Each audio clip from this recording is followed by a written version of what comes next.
In terms of maybe heroes that can fight a little bit earlier, I don't know.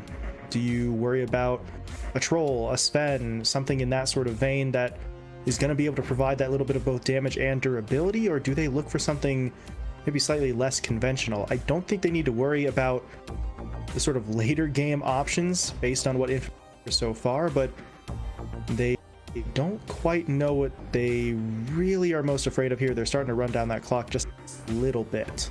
And I think kind of the easy ban for them might be just the Sven. They are going to ban out the anti-mage, and it does sort of make sense, especially Parker. You would have that pretty easy lane up versus the Timbersaw. While Timbersaw is pretty annoying once you get that throwing, you don't really burn ever enough mana for him to stop laning. You do give, again, sort of an easy pass, and I was thinking of maybe the cut wanting to pick it up, but not having the first pick out of this phase, it's definitely something to be a little bit concerned about. But now with Parker, it's hard to say because you don't want to get burst up by this physical damage too much, and this is really different. Okay, is this going to be a gyro one now? I'm assuming something like that. This is going to be a sort of a switch around. Okay, so yeah, gyrocopter out the one. Otherwise, Parker's running a carry Slardar, which I do not believe I have seen in a pro match in quite some time. So feels more like the gyrocopter in this situation, but we'll have to wait and see. Meanwhile, for the cut, how do you now respond? That Slardar is going to be hitting you up with a little bit of extra lockdown. The armor reduction is going to make it significantly harder for your lineup to sort of just stand up and absorb some of this damage. And the response will be the TB. That is sort of a... Oh, they did pick the TB? It's risky. It's very, very risky. I was going to maybe suggest the PL just because it's a little bit more slippery. It has a little bit more benefits when it comes to playing versus lineups with very low lockdown. But the TV, the biggest benefit of the TB is you do have those timing pushes. You're going to be able to sync up and really connect with the members of your team, push down maybe a few towers a little bit earlier than usual, try to get some space on the map. The detriment to that is when you do not have meta, Scourge is not showing up. He is going to be playing in other lanes. He is going to be sort of getting that split push game going. And yeah, we will see Parker up on that gyrocopter. So you've got to be a little bit scared because that activity coming up from the gyrocopter could definitely catch you off guard. And now maybe Tingle King's lane isn't going to look quite so good because we've got that Slardar now being played up by A. So that lane, it's either going to go fantastic for Infamous or it's going to go absolutely terrible depending on the play of really Giant and Tingle King. If they can get a few early kills, sort of snowball Tingle King forward towards that level 6 timing just a little bit faster, then I think that lane can really sort of turn in their favor. And if they don't, then I think Parker's going to sort of walk away with it again. Yeah, and at this point, I see this TB. I'm so scared for it. Scourge is just going to be sort of standing on the knife's edge in a lot of this. We talked about Infamous having a lineup that can afford to get a little bit aggressive. At the time, we were sort of looking at Gyro and Tusk as the supports in that instance, but Tusk and Slardar might have the same aggressive potential, and depending on Parker's build, he is going to be coming online in terms of his ability to contribute to these fights well before that TB. So if they can create the space for Scourge, then yeah, sure, by all means. You might just be able to ride him to a victory, but I truly doubt that Infamous are going all too keen on letting the game get to that kind of point. I think they're going to try to get aggressive early, and that kind of early aggression is something that the cut are not necessarily equipped to handle if this TB is the one sort of getting pressured up. And that's where I wonder why the PL wasn't maybe considered first, because TB is one of the few heroes in the game that actually matches up versus the Venomancer pretty poorly, sort of in the same vein as that Ursa, where 90% of the time you are going to be a melee hero in the lane and you're going to struggle, especially once Mariano is able to get a few levels. You don't really have that sort of sit underneath the tower, deal with the Plague Wards hero on your team. The closest hero to that is going to be that Timbersaw, but I think Tingle King's going to have his hands full dealing with the gyrocopter. He doesn't have that really Timbersaw matchup where you get to that whirling death, you're playing versus a strength hero, you're able to play versus the fact that you maybe have 10 or 15 damage on your lane opponent, where now you're versus a gyrocopter. You have the same amount of base damage. Sure, you have a Clone Blade, but I feel like Parker is going to just turn up the heat. We always see once you get that level 2 on Gyrocopter, he just immediately runs at you, and it's something that Tingle King definitely has to be scared of. Yeah, we'll see if Tingle King is up to the task of sort of withstanding that kind of aggression, as we do see the bounty runes going to be spawning up here momentarily. Tingle King already pushing into the river, looking to grab one of those up for himself, and there's really no one here to contest him. So no aggression, really no shenanigans. It's just going to be a 2-2 split. Both sides were honestly more concerned with getting their vision down here at the start of this game than really pursuing any kills. Hold up, what the hell is this? There's an Obs Ward from Infamous inside of their own base. I do see that. That is interesting. Not really sure why it's there. Possibly a misplay trying to swap it off to possibly Michael. Yeah, that's a weird one. Not really scouting out anything. There's no Monkey King in this game. There's nobody trying to snipe your couriers at the 0-minute mark. To be honest, I thought I was the only one who made that kind of mistake, but hey, it even happens to the pro players here. As Scourge, speaking of mistakes, holy crap, he's just dead. Yeah. Okay. Nice play in from Infamous. They bring that trio in, and A, as soon as they get the kill, he's TPing out, makes his way up top to help out the gyro, and that's a play that we've seen a lot of teams kind of almost sort of shy away from now. That sort of just initial attempt with the tri-lane in the first sort of minute or so, most of the time it doesn't really work out, so teams are sort of starting to phase it out, but when it does work, it works well. You get a quick kill onto the TV, and Scourge isn't going to miss out on a massive amount of farming time, but it sort of sets the pace in this lane. Yeah, and it isn't the worst case scenario when it does happen to that Terrorblade, but there are definitely situations where just not being in the lane for a minute or two, you can already start to lose that equilibrium. You can already see the creep wave sort of pushing in the opposite direction, and that's where it can feel almost not worth it to have A be missing for that long amount of time, as we do see Inverse sort of lose control of the wave, but honestly sort of at his own accord, just because he does have that flat cannon already queued up. Hold on there, Parker. Gonna get hit up there by the Impale. Tingle chasing after him with the Timber Chain, but without the Whirling Death, they don't quite have that last little bit of damage that they would have needed. So, yeah, Gyro steps out of position for maybe just a moment or two, but not actually going to be severely punished there, as he should be just fine. But it's an interesting attempt, at least, from Tingle, as A, dueling up with Giant here. He is going to be able to get the bash down, and now here comes that flat cannon again. That's...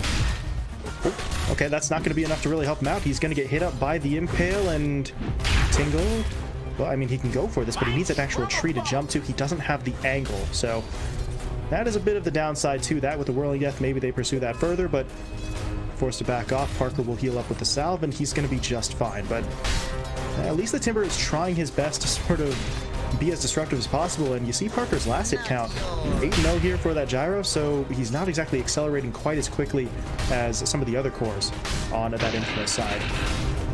And Tingle King able to get some nice cheeky denies, just because, of course, you had that little time where the Slardar wasn't there. He did have to send out a little bit more regen pretty much instantly with his first courier ride, and we'll see if Parker can defend his teammate's pull right now. And it looks like it will just be the half pull, but really that's all you need. You don't want to be too inundated with creeps.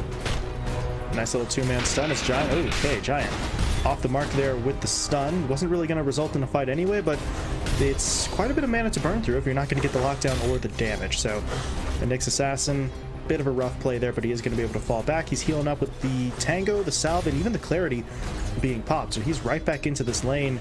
Should be able to continue at least attempting to make some plays here. But so far, I think this lane is not going too poorly for the cut. They're getting farm on Tingle. They're not necessarily pressuring up the Gyrocopter too heavily, but I'm not really sure that was a heavy expectation for them coming into this lane anyway, although now A might be in some trouble. He is going to go for the crush, but Tingle will keep on chasing. Timber Chain comes through, but the Slardar should be able to fall back successfully. And for the first time in a couple of Timbersaw games here, we will see him immediately get that second level in the reactive armor. He just knows with Giant, with sort of a creep surplus, there isn't going to be that risk of magic damage coming out from the Gyrocopter just yet. He'd much rather have 12 armor, at least while he can sit in those creep waves. There's no risk of really being taken down as of yet, as he will be sort of eased into those early levels. If they make another play into Giant, he doesn't have a bash prime. Missile. A, yeah, he's just gonna have to go in with the crush, but at this point, A's the one who's taking the damage. Yeah, he's gonna go down. Yeah, he didn't have that bash primed, as you mentioned, and without that, there wasn't really enough to work with there. Giant didn't drop low enough, and that one honestly felt like they probably should have seen that coming. A has to know his health levels going into that. Only got really so much damage to deploy as Parker. Trying to push in the rocket barrage, but again, as you mentioned, that second point up in the reactive armor just makes Tingle King that little bit too strong. They're not going to be able to get in onto him.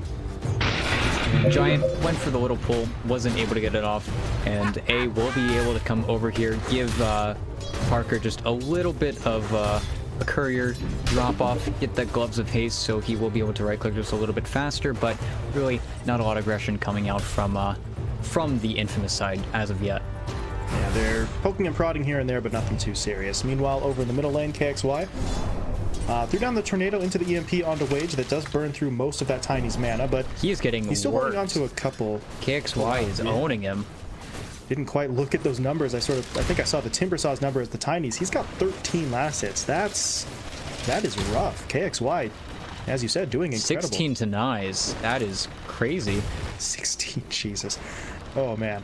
16 denies on the board. More denies than the Tiny has last hits. That shouldn't really happen under any circumstances, but here we are, and now actually there's a bit of a rotation in from Michael as well as he's trying to make his way over. He's going to guard the rune spawn first though, so should be able to prevent Wage from... Okay, never mind. Can't prevent him from anything. Wage goes in for the toss and follows up the haste. Okay.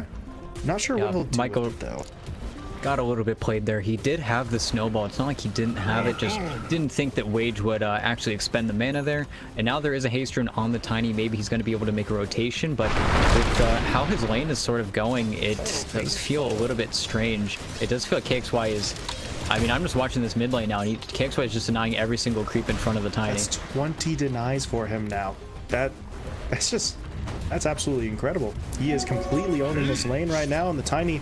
I mean, maybe he makes a rotation at this point just to get away from that Invoker, because this matchup is not quite going the way he would like it to. So Wage is going to pop that haste. He's going to make his way up top. Tingle's already sort of getting fight going here, trying to push onto Parker, but the wand charges are going to give him a little bit of regen, and now here comes KXY TPing in as well, looking for this fight as Tingle. He's got a bit too far, that tornado. Oh boy, Wage. I mean, he went all the way up there, and he's not really going to be able to do too much, but Tingle actually got the kill onto the gyrocopter first. So Parker does get taken down. KXY is eventually able to sort of even that one up, but I thought, honestly, that the gyro was going to be okay, but Tingle King's able to survive just long enough to get that last bit of damage in. And even if you aren't able to get that sort of return kill, we'll have to see. KXY has a tornado in 5 seconds. He's making the turn onto A. A will go down, but this is assuredly a dead mix. We'll see if he even sticks around. Yeah. And the big issue, as well as Scourge going down in the bottom lane, is that Wage isn't getting anything. From that rotation, he actually lost 2 full creep waves mid and didn't get the kill. It was all sort of ended up on Tingle King, and if Tingle King's able to kill this Invoker, that'd be great, but I don't think that's likely. So this Tiny is still just having an awful time. Yeah, that is just a weird situation. Wage makes a nifty play to sort of steal away that haste rune from Michael. The problem is he uses that haste to get all the way up to the top lane, and then by the time he finally gets there, he's hit by the tornado, and then he just loses the hasted move speed anyway. Okay, he did get it bottled up, but I'm not really sure that's going to be enough. He's just going to go down to the EMP, so neat. He refills the bottle, he gets the invis, but it costs him his life as KXY picks him off. And really all of those rotations getting scouted out by this ward that Infamous placed about 5 minutes ago, and it feels like now Wage is sort of running out of options here. We've seen this before when he was playing for the cut. And KXY, I think, again, this is just angry KXY. He was really mad after that game versus Hustlers, so he's just going to start owning people across the map, as he's already has the Vit booster coming in from his Spirit Vessel, and this is going to be like a 12 or 13 minute Spirit Vessel. And I had quite literally forgotten that there was an ancient apparition in this game until I just saw Pingu die there in the south side jungle. So that support hasn't done a lot. Now Tingle, he's going to get jumped in on. He's dead. Infamous. Gee, I mean, if they've been playing this way throughout the entirety of the event, they could have gone undefeated. This is just incredible. They are really turning it on right now, and they might be looking for even more. They're getting in onto Wage. Can they lock him down? They will hit him up with the urn, but good stun in from Giant. They're going to lock down KXY. No, they're not. They can't actually kill him. Ghost Walk gets him away. A, meanwhile, trying to act as a little bit of a distraction, waiting to get KXY back into the fight. Parker's going to push his way in as well. He doesn't have any mana, though, but we just need the damage at this point, as Wage is trying to get away. Avalanche comes through. Giant turns around for the Impale. Nice stun on the 2, but A continues to chase. But at this point, Tingle is sort of wrapping his way around. A will be taken down, and that was maybe just a little too far for the Slardar. By that point, his teammates had already been forced to back away. So slight overextension, but it's not going to be too bad for him, especially considering the fact that I think did they get Scourge again? Yeah, they killed him down in the bottom lane after TPing there. And now, yeah, you'll see Scourge just vacate the lane, give it over to the Veno. This double Bracer Boots of Travel. This is an interesting start coming in from Mariano, but it feels like this is exactly what he can do. It doesn't really matter. He's going to have KXY rotating around, so he doesn't need to have a slightly more active item build. He's just going to be able to get pretty much all of this farm. He's pushing his way through the tier 1 tower right now. No one's here to stop him, so that's going to be a bit of a freebie. However, over on the other side of the map, Tingle King was able to take a tower of his own. So at the end of the day, these tier 1s are just going to be traded out. That gold is going to be pretty much exactly even, but you take a look at Infamous, they're up by a bit over 1,000 net worth. They've got twice the kill count of their opponent. So in terms of actual aggression and activity on the map, they are still very much sort of outpacing their opponents through the first 10 minutes. And we'll have to see whenever Parker does decide to get a little bit more active. He has 2 components of his Aghanim Scepter. He's been stacking up, being pretty efficient with his time, but now you have the Spirit Vessel completed by KXY. Fortunately, you don't have any charges right now from that urn. I think he wasted it on the Timbers up top. And it looks like Michael might go down here to Wage and Pingu. He is a little bit behind enemy lines, but support is coming, but this feels a little bit strange. And KXY, they wanted in, but they're not going to get it. But Giant, meanwhile, okay, able to track down the gyrocopter, as unfortunately Parker was just farming on low HP. Thought he was going to be safe. He had the possessed mask there for a little bit of that sort of lifesteal, but runs it down too low, and the next assassin with the Vendetta does take him down. So the cut able to turn a couple of pretty valuable kills for themselves, trying to sort of stave off a little bit of this early momentum from Infamous. And they do have a lot of sentries down. This is something that Pingu is very good at, keeping that sort of vision advantage, not allowing really anything to go by without them having at least a little bit of a hint of what's going on. They already got that D ward up where Michael died before, so if Pingu can maintain this, then Scourge is going to have a little bit of free space. He is just going to be a Terrorblade farming TB, not the fastest flash farmer, but being able to be more than one place at the same time. He's going to keep this top wave out pretty much the rest of the game. Yeah, hit it 1 to 2. Ice Wall dropped as well. Pingu's going to get hit up by the snowball. They even throw out the Venomous Gale onto him, and that should be an easy kill for them. Michael going to be able to pick it off. Can he get out of the cold feet? Yes, he can. So no follow-up stun there. Wouldn't have really mattered anyway. No one from the cut was really going to push back in onto that, but now with that kill, we do see Infamous focusing on the tower. That was a very strange slithering crush as he just sort of throws it out in the middle of the lane, but it's not going to matter. They're still pushing the tower. They're summoning up so many of these Plague Wards, and the cut, I mean, they're going to have to push somebody forward. This is exactly what you sort of want the Timbersaw for, though, as Tingle is going to sort of take point on this defense, and I think they should be able to hold it for now. And we see KXY making the rotation, looking for Scourge. They've got very good vision on the cut side, scouting out, allowing Scourge to play up here. He's going to TP over to his Ancients, make sure it gets farmed up in time. And I really think they're just going to reset, maybe get a little bit more mana on this Venomancer.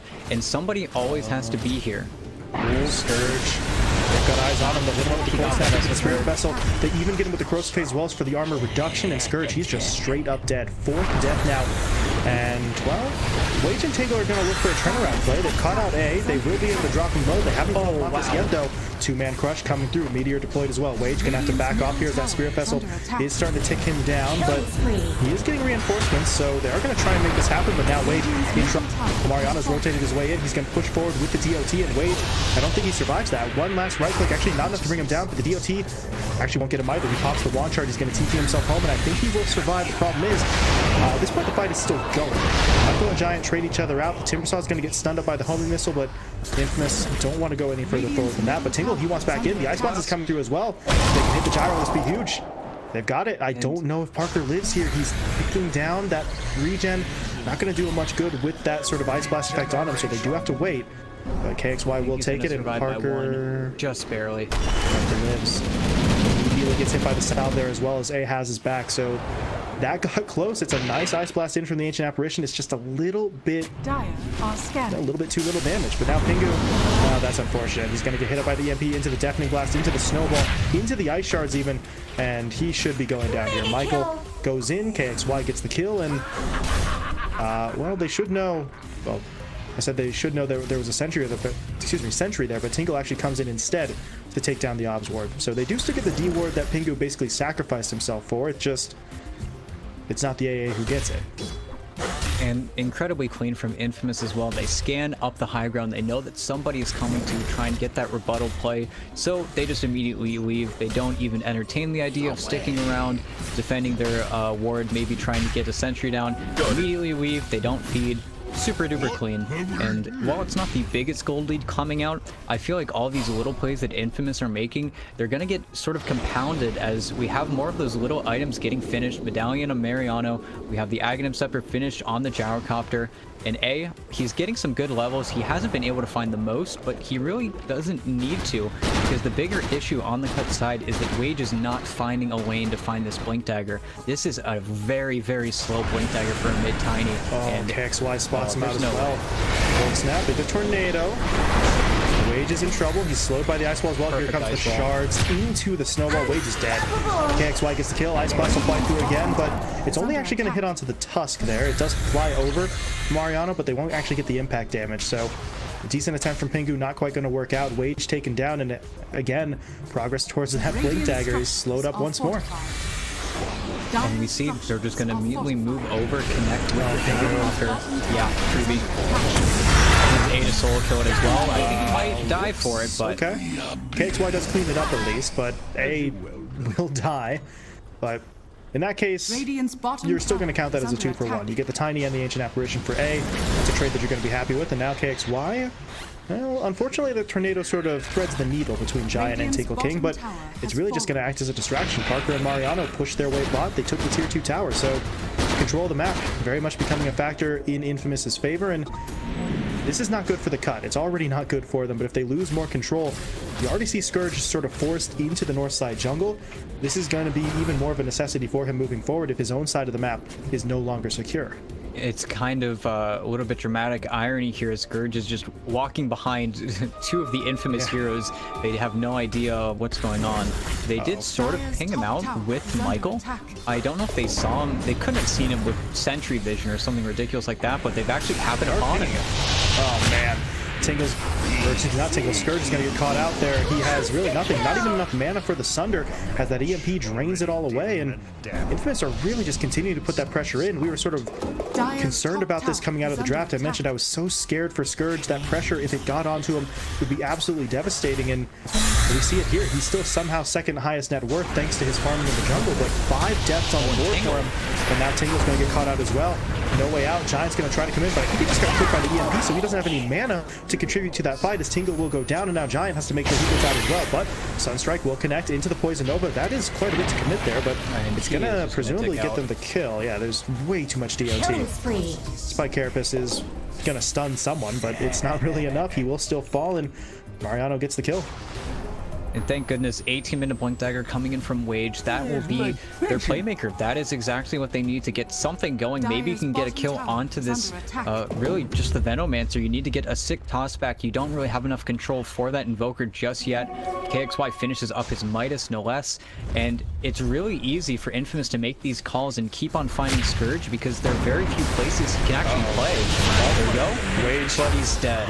Yeah, he gets in for Michael, but the problem is now he's not going to necessarily get out as that EMP, or not EMP, Tornado, excuse me, comes in to finish the kill. Wage taking down Mariano, though. A little bit too far forward. He will fall now. I don't know if you want to be here either. He's going to try to get out. The chakram briefly slows him down, but now Tingle King's onto him with the chain, but Sprint should get A out of here. I don't think Tingle is going to be able to catch up. Yeah, if he really was under threat, he could try to make it to the river. Tingle King's still going to try for it. A is just going to... Hey, this feels kind of greedy, honestly. Ooh. He wants to keep the vision up. He's just making space right now, to be honest. This is all time that Parker's just going to anchor bottom. Yeah, they need to be careful here. They actually just have no disable. Without the Blink Dagger on Tiny, they can't actually touch the Slar there. Scourge has to be so careful here. There's only 3 heroes, but they could still try to make a play. And Tingle, while he does have damage, doesn't really have defensive strength. So Scourge is going to back himself away. A, though, still pushing forward. He's going to get hit up by the Whirling Death in the Chakram, but now that Tingle sees Michael's here, I think he's getting a little bit more concerned. They have to sort of assume that there's cores coming out of the back line, and they would be correct as KXY makes the move, but he's actually going to get stunned up before he can actually go all the way in. KXY is dead.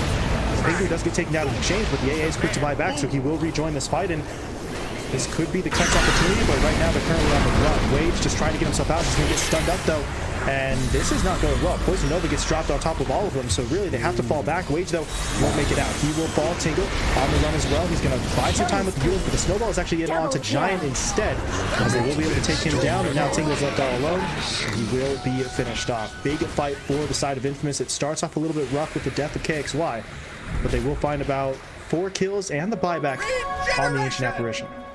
And that's something that their lineup really excels at, is they don't really have a weak member. The easiest member to kill on their team is definitely that Venomancer, and he just sits there, he tanks through everything, he gets several sort of Timber Chain rolling deaths off. He does so much damage from that Timber Sub, but it ends up not mattering because Scourge, he doesn't have meta. He's not going to show up to your fight, he's not going to come up until he gets this BKB. He's a little bit too afraid of that Festival, of that Cold Snap, and now I think Infamous are just transforming the map. They get this Aegis, and then they're going to just start running at you again. Got the Aegis, they've got a 7k net worth lead, and they don't really have too many reasons to slow it down. Much like we were sort of talking about in the previous match. Once they have this lead, they're so adept at just sort of continuing to push the envelope, but always pushing in a way that doesn't feel overly greedy. They're not sort of rushing their way into it. It's more of a, maybe not slower, but more methodical, certainly, approach once they have that lead. And if you're the Cut, you don't really have any immediate ways to sort of break out of this situation. As you mentioned, for Scourge, I mean, he's really not ready right now. When the meta's up, sure, he can give it a try, but you do want him to have further items. He's closing in on the BKB at least, so maybe if he gets that, that could make life a little bit more sort of enjoyable for him in terms of pushing into these fights, but he's still about 1,000 gold away from it. So Infamous will have further opportunities to push out across the map before their opponents can pick up that big item. And we see Wage, they're very set up in this enemy jungle. They do have that good vision coming in from Pingu, but Wage, all of his mana gets burned out, and they do need to be careful. Giant, maybe KXY? Turn around on the KXY, and they've got it. That's a big kill, but now they need to be sort of cautious about the follow-up. Mariano already threw down that ult, so Giant and Tingle King are sort of ticking down from it. Giant will fall. Now Tingle, where can he go? He is going to try to get away. Mariano is thinking about chasing, but with Scourge re-entering the fight, Mariano actually has to fall back, and he's not going to make it. Scourge gets the kill. Tingle is just about going to have to be sacrificed here, but that DLT was no longer on him. It's not going to matter though. Michael gets in for the damage. Tingle will fall. Now Scourge is low as well, but he does have the Sunder. I don't think he's going to need it though. They've taken down Michael. It's only Parker left alive. Does he actually push in for this? Parker? He's playing around with this homing missile. He's got a man to dodge it. Oh no! He still gets hit. He might just die. Oh no! He actually got both. Wow, Dire's bottom tower is under attack. That's the timing so crucial there, but just maybe a half second too early on the Manta. He still ends up getting stunned, and then both he and the Ancient Apparition die anyway. So I don't know if you're Scourge. Maybe you just should have just turned around and tried to get the Sunder off before the homing missile connects, but I don't know. That's a bit of a hindsight sort of play there. In the heat of the moment, he tried for what he thought was best, but it wasn't quite working out. With the way that Parker's built himself up, once you get this Daedalus, then there is no running away. There is nothing that really Tingle King can Giant do, and those have been playmakers. Those have been people trying to get something going for the Cut side. And Mariano, once he finishes, yeah, it was one more armor item, then you're going to start throwing this Venomancer as well, become sort of that little bit too tanky hero that you can't kill. And there is nothing really that the Cut can do to get the Aegis out of the hands of this Gyrocopter.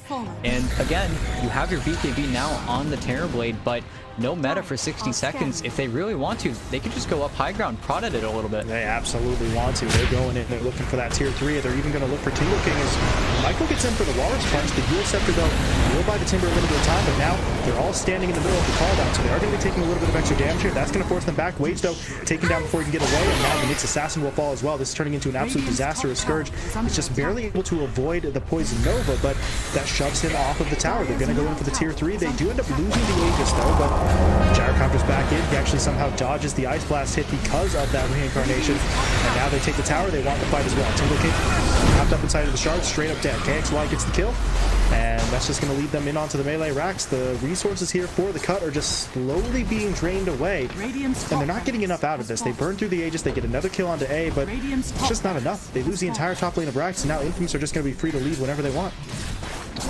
And I feel like we're getting a repeat of that previous game versus D2 Hustlers. Every single rotation they're making is pretty much working out. Really, the only thing that sort of slowed down the aggression is KXY falling a little bit earlier than they might want. And that's where Giant has really been able to get more farm, almost as much farm as is Tiny at this point, even though they are sort of 2k separated apart. But once Wage gets his Echo Saber, what are you killing? Are you killing the Slardar? Are you trying to kill the Tusk? They both have Blink Daggers at this point, and you still have the Aegis for another 30 seconds here in Scourge. Oh boy. BKB will be popped. Meta going to go down as well. This is actually a hell of a lot of damage. Mariano will be taken down, and they're actually starting to turn this one. Gyrocopter will fall as well. Infamous are going to be the squad who are forced to fall back, but they're not going to get everybody out. They lose Michael as well. Tingle King picks up the triple, and well, the Cut were waiting for their moment. They certainly appear to have found one there, but the fight actually may not be over just yet. Wage wants back in. They're going to try to get onto KXY. KXY, though, is holding his ground with the BKB, but once that wears off, he really back at Scourge. As of right now, not going to be able to catch up to him. Tingle, though, still chasing forward, chaining his way in, but KXY has already sort of backed off far enough. I don't think they're going to be able to catch him now. They're playing around a little bit. Dire's middle Wait, he's going to get used. Yeah, this is too risky. I'm not sure why he went back in for that. That just doesn't seem like a good idea. The Ice Blast's not going to hit, and he's dead. And really, the Cut, the two shining light players, Tingle King and Scourge, that was his moment. And without an Aegis on the Gyrocopter, they just sit there, beat into him. I don't know if he didn't realize he didn't have an Aegis or what was going on there with the Gyrocopter, but Scourge, he pops his BKB, he pops his meta. They get the fight that they really needed up until this point, and they completely turn it on its head. Tingle King did so much damage in that fight. Wage is going to get jumped in on, though. Meanwhile, Mariano, I don't know actually what I think there. He just poisoned Nova when there was almost no one around him. I think he hit creeps. That's really it. So that's a bit of a questionable call. He is still going to be able to take down Pingu, but his ult is basically wasted there. Now, he's a little bit too far forward. He was looking to start the fight, but nobody was really coming in behind him. So feels like Infamous have kind of dropped the ball now in back-to-back engagements. That one at least isn't going to cost them nearly as much as the previous one, but you see that sort of cohesion and the decision-making maybe faltering a little bit over the last few minutes. Yeah, and KXY, he has his BKB. We finally see Parker going for his BKB next, and then they can get on the aggressive a little bit more. But it's been a little bit of an uncharacteristic mistake for this new Infamous that we started seeing in that previous game, where their aggression and their timings definitely got punished. They were not respecting Scourge.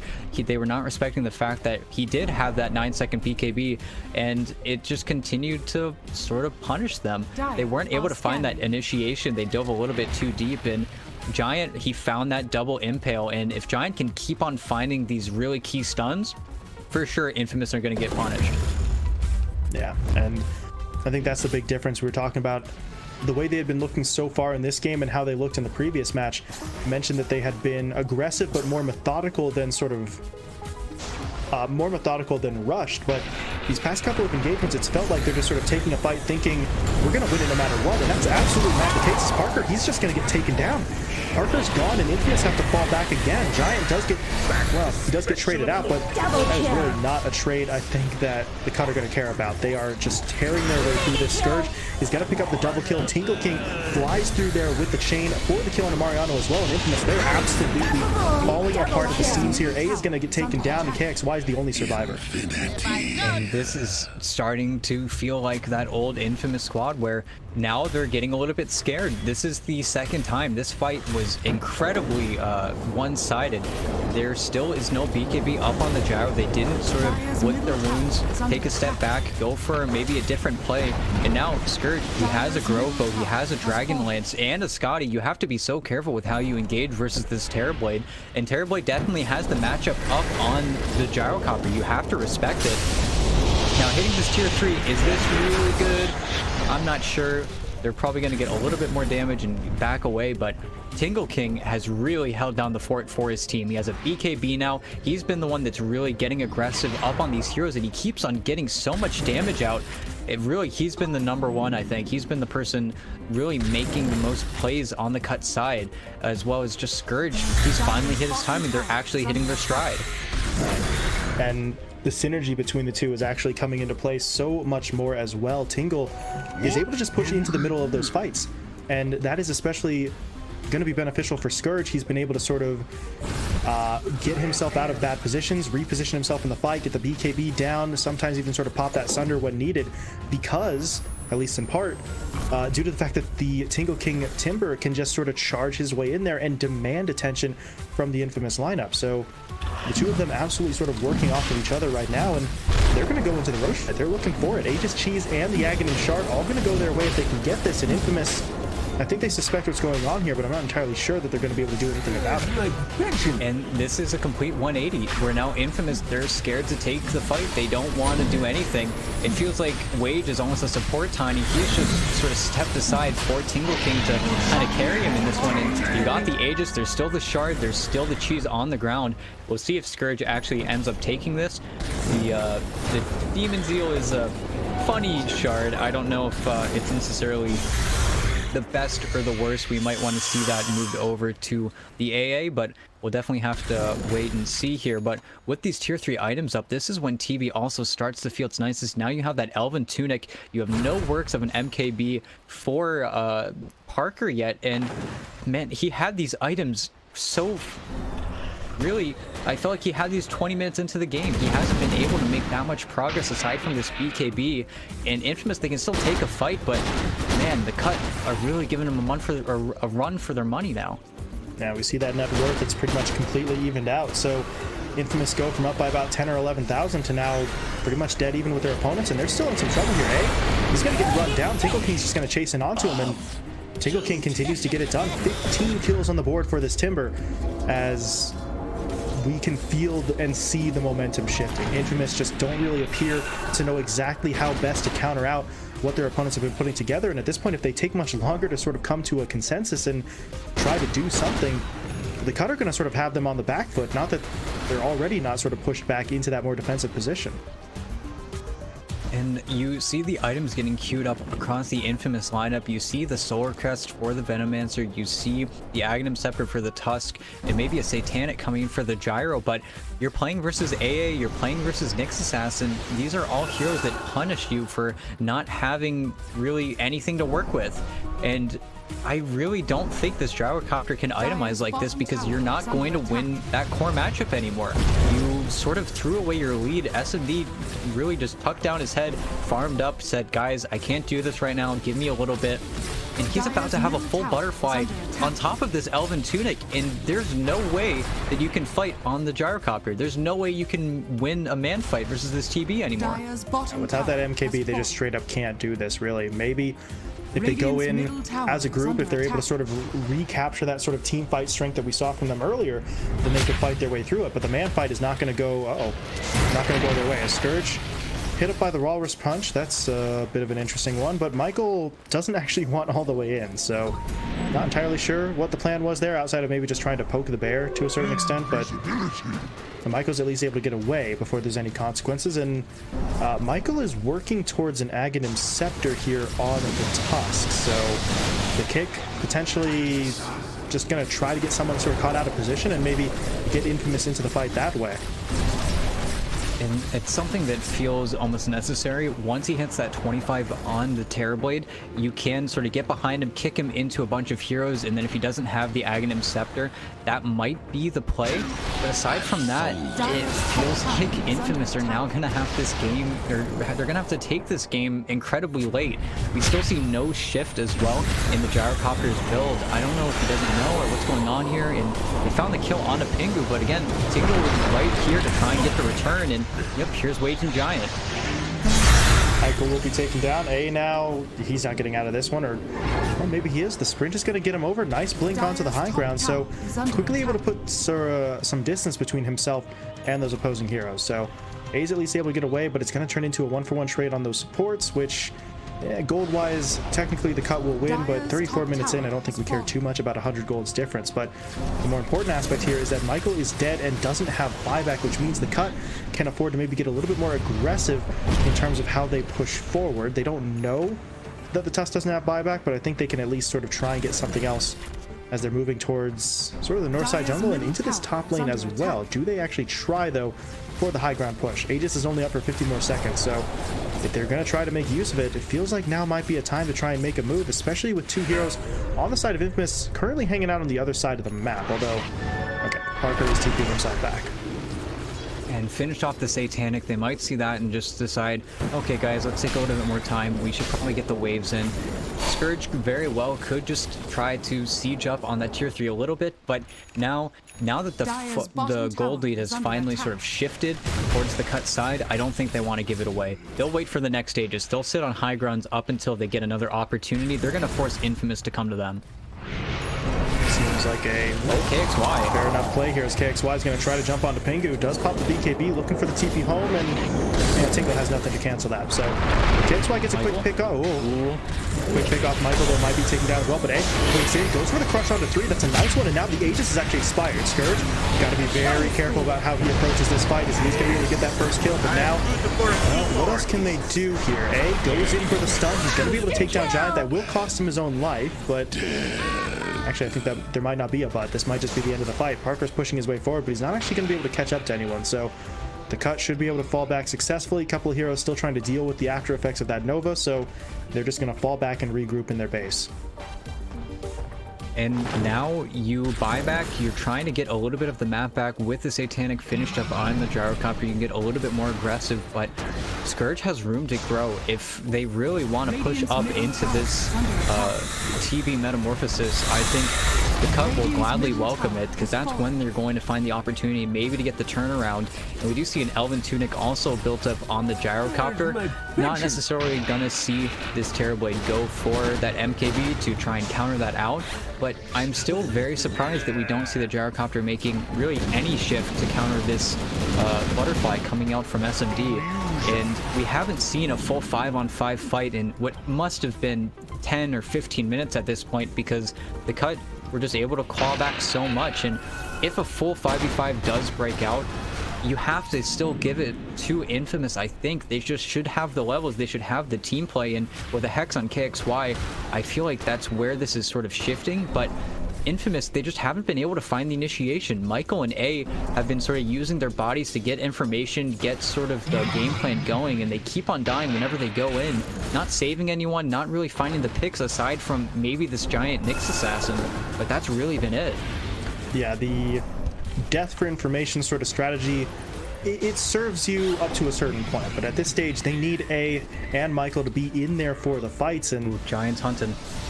doesn't quite happen just yet, as they are looking for a Giant. Not able to find anyone just yet, but now they do get eyes on Michael in that north side jungle. Tingle, okay, pushing it out here. Pingu does get traded out in exchange though, so okay, Michael, if he didn't actually die, he's gonna be able to get himself out of it. Okay, now he's dead, never mind. But Scourge, in the middle of this fight, he's holding the Sunder for as long as he can, but going up against Gyro, oh, that's a problem. The Lotus Orb reflects his own ult back onto him, and Scourge is going to be taken down. Tingo now doesn't have the backup. He's going to be taken out as well. He does pick up KXY though. Okay, does take down KXY, but both himself and Giant will fall. A ends up sort of getting picked off right at the very end of that as well, but that is a hard-fought win for Infamous, but it's still a win. 5 for 3, the overall trade-off. Just MVP Mariano, able to get that Lotus Orb off just in the nick of time, able to mess up Scourge.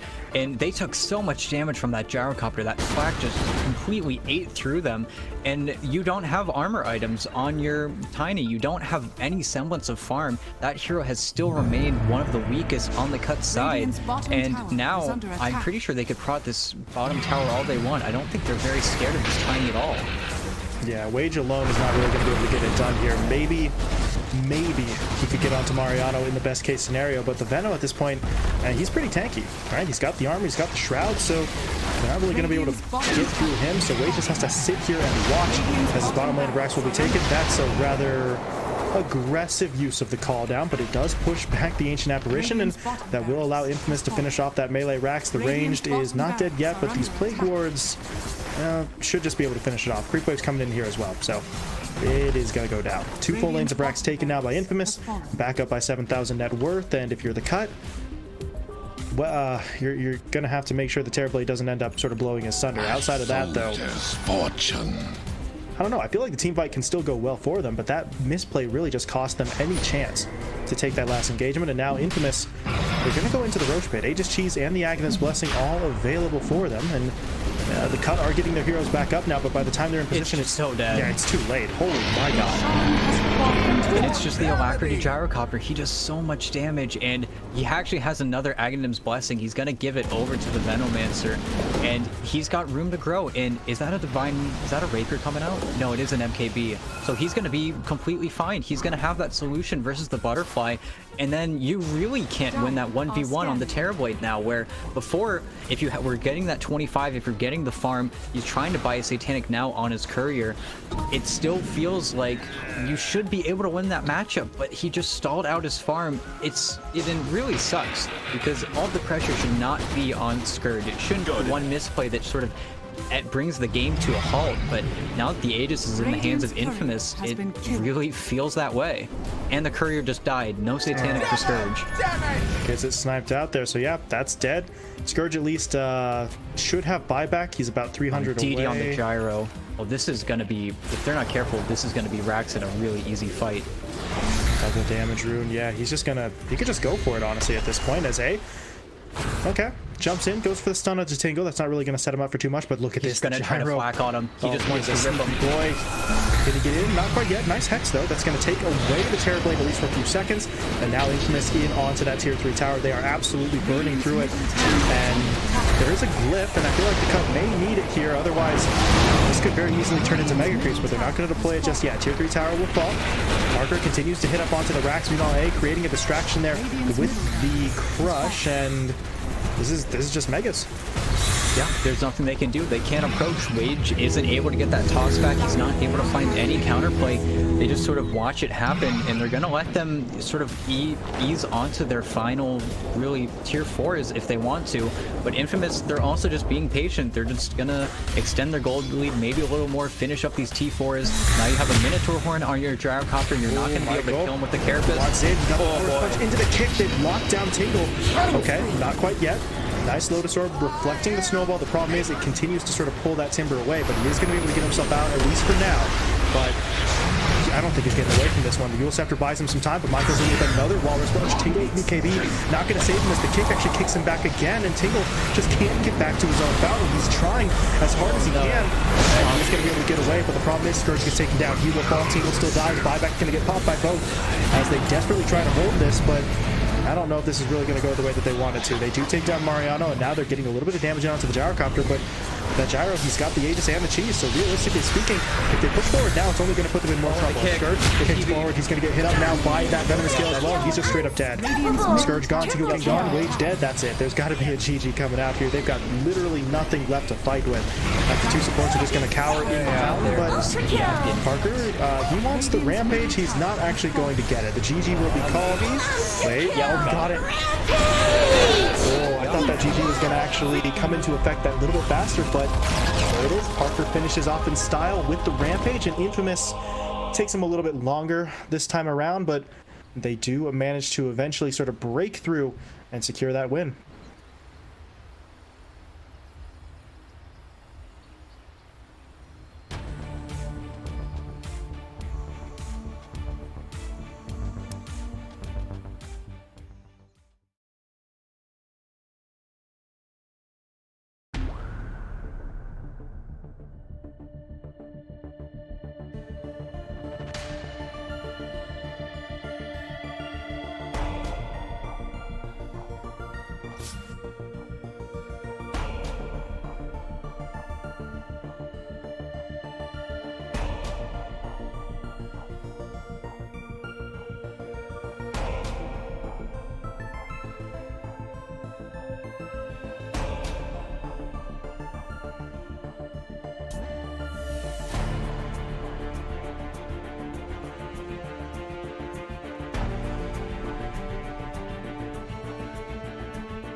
Dire team ban.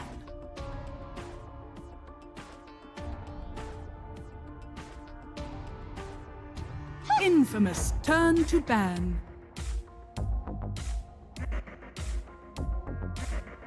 Dire team ban.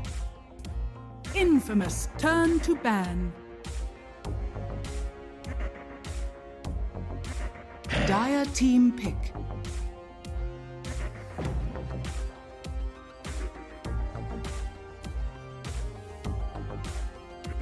Infamous turn to pick.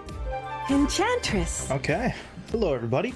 Welcome back one last time to the Loot Bet Pro Series 6 America's Division. Had a bit of a short turnover in between matches there as the two squads were really just sort of raring to go here for this final match of the night. So we are back in action. Game number 2 between Infamous and The Cut. Infamous, the winners now of back-to-back matches. They took that final match against D2 Hustlers before being able to get the win in game 1 as well. So 2 straight victories, looking to make it 3 here as we do move into this final draft. And once again, I am joined by ET. ET, we see The Cut going in for the early Enchantress there. Infamous, though, shaking things up a little bit with the Witch Doctor on their side. Yeah, and we haven't seen this hero too much. It's still in the hearts and minds of many 5 players, but it does feel a little bit not the A tier. It doesn't feel like it's that S tier 5. It's no Abaddon, it's no Ancient Apparition, but it still has that ability to shut down a lot of those classic 3-position heroes. Usually we would see it picked up versus the Beastmaster, just because you always have something to bounce it off of. You're always able to get that cask out. And now I think I kind of like what we're going to see here from The Cut this game. We got Scourge on one of his best heroes in a matchup where you are going to be able to kill this Timbersaw, and at the same time getting this Enchantress. I hope we're going to see it flexed around a little bit. It might end up just falling to Pingu, but seeing it flex that 4 position, especially versus Timbersaw, Enchantress is one of the few heroes that really is able to give back as much damage as the Timbersaw is putting out, and it lanes really well into that Witch Doctor where you have that extra creep to sort of tank the casks. You have that heal, so that way you can maybe get out of that Maledict range. I like the sort of strategically already what The Cut has on paper. Yeah, it looks relatively solid to this point in the match. We'll see what else they can sort of put in alongside it to sort of amplify some of that early benefit as The Cut move into phase 2 of the bans. They're going to take out that Templar Assassin. So we have seen what Parker's capable of on this hero. It's just not something that you really want to reckon with. So TA banned out early. Infamous, meanwhile, do ban out that Nyx Assassin. So we're seeing some very different overall strategies here. Infamous focused on the support there early, while The Cut are all in on that carry position, now banning out the Faceless Void as well. Yeah, and as soon as you already have Scourge's hero, you want to take out as many Parker heroes as possible that aren't going to have that sort of favorable matchup going your way, as you already do have that sort of leg up on the Timbersaw. And at the same time, I like banning out the AA. You don't want that flexibility of Giant maybe taking that Enchantress up to that top lane. Remaining. And the Nyx Assassin just proven to be one of his best heroes. And so much pressure that the Nyx can put out, even if it's not having the most fantastic game. It forces your supports to buy sentries, dust. It is pretty annoying to play versus. And if you are that Timbersaw, you're going to get mana burned up. You're always going to get stunned up by that Carapace. It's just something you don't really want to deal with if you're Infamous. Yeah, so I'm just trying to take away some of those more nuisance-like heroes from that support position. And meanwhile, for The Cut, we do see a bit of a shift away from those position 1 roles as they do ban out the Tiny, a hero that could have been played up by either really Michael or KXY, technically speaking. KXY on the mid-Tiny, it's not really a combination that Infamous like to employ all that often, so I believe in this instance it was more geared towards Michael in that position 4 role, but that is going to take away one of those sort of best heroes for Infamous in terms of their ability to rotate across the map and try to find some of those early pickoffs. Turn to pick. Definitely. And if you're Infamous, I feel like now just try to get Michael on a hero he can be a little bit more aggressive on. The Tusk, it was fantastic. Again, those first 15 minutes, it felt like he was able to make those rotations, and it felt like he was actually playing well with A. It felt like he was able to sync up with his Slardar, but it just got to a certain point where they both blinked in, they both died, they both didn't get anything in return. So At the same time, I like this Mirana. It's a hero that can sort of lane versus the Enchantress pretty well. If it does come down to it, you're able to kill up that creep. And again, you have this tower pushing hero in the Luna. It sort of plays up in a very easy and telegraphed way, so it's easy to arrow him. But the Abaddon didn't get banned out. So if you're planning on picking this Mirana, I'm surprised they didn't ban it out because it's just a super easy counter. Anybody who gets arrowed, you immediately get shielded off, and still, I like what the cut are putting down. Yeah, it does seem like a sort of strong defensive hero that, as you say, Infamous probably should have taken away, especially since they were sort of looking towards those supports in phase 2. So it is a little unfortunate for them that they don't go for that ban. That is also going to push that Enchantress into the position 4 role, like you were sort of hoping for earlier on. So the cut, I mean, they're looking good here so far. They've got the Enchantress and the Abba who are going to fill sort of both offensive and defensive roles that they need. They've got Scourge on a hero he's going to be feeling very comfortable with and can do a pretty substantial amount of damage. So whatever these final 2 core picks are, the cut are already in a position where they feel comfortable, and I'd say at least relatively confident. So the draft has been sort of going well for them to this point. I don't know if it's going to be enough for them to just overpower Infamous, but they've got to at least like where they stand at the moment. And now if you're Infamous, usually they would be picking up Parker's hero here, but I don't have anything screaming out to me for his heroes. You could maybe look to pick up the Wraith King, you can maybe look to pick up one of those easy ultra carries already, could see the Ursa. At the same time, they also like to pick up KXY's hero, just because already you've seen it banned out. You're going to see even more bans out if you don't pick it here, so that's probably what Infamous are thinking about right now. Whereas if you're the cut, I'm not really certain what you're going to end up putting Mr. Tingle King on, because again, you're playing versus that Timbersaw. You don't necessarily want to pick up the Venom because you're going to be landing with an Enchantress. You're going to need a Blink Stunner. We could see the Mars, but again, we saw just a few hours ago how that Mars versus Timbersaw matchup can really turn on its head if the Timbersaw gets a little bit too much of a lead. So that's probably what's going through their heads right now, is really all of Infamous's reserve time has just been taken out the window. Maybe we'll see something interesting. Yeah, they have 1 second left, and okay, they're going back in for that Bloodseeker. As of right now, there's no one in particular that I think it massively punishes, but as we saw in a lot of those situations the last time Infamous ran this hero, it wasn't necessarily about just straight up locking down a hero, although they did have the Rupture to sort of get up on that Void Spirit, but the Bloodseeker with the damage and the mobility was just able to sort of push in, get onto the back line, take down whoever he wanted, and honestly, that's got value in and of itself. The Rupture at this point is almost kind of a bonus if Parker can play it in this game the way he did previously. And you do need to be a little bit concerned because Bloodseeker doesn't really win this matchup versus the Luna unless you get maybe like a Blade Mail or something a little bit atypical, because otherwise you just get set up, you create a fortress around this Luna, and you really don't care. And even though the Rupture is pretty obnoxious, if you end up rupturing this Abaddon, you just pop the ulti, you run around, doesn't really do much. If you end, same with the Enchantress, to be honest, while you have a lot of attack speed inherently on that hero because of the Q, you never really get an opportunity to sort of kill her. If she gets those wisps off, you're going to need to be relying on that Timbersaw to supply your damage. But I guess it does sort of feel okay with the Mirana because you rupture them, they want to stand still. Mirana likes when they stand still, easy arrow. So I wonder what they're going to end up picking for Tingle King here, because now you need to match up into the Timbersaw and the Bloodseeker. So there are very few heroes that really fit that niche role. You can't really pick up the Tide Hunter, which is another hero that Tingle King really loves to play. It feels like the Mars might be their best shot, but again, I'm getting flashbacks to Divine Llama. It's something that I'm sure they don't want to happen to them this game. I feel like you kind of have to just bite the bullet and take that risk, though, because what other option do you have right now that's really going to work out much better? It is very risky, as you said, if the Timber sort of gets to him early, but in terms of another hero that's going to provide the same amount of sort of, I'd say, durability and teamfight strength.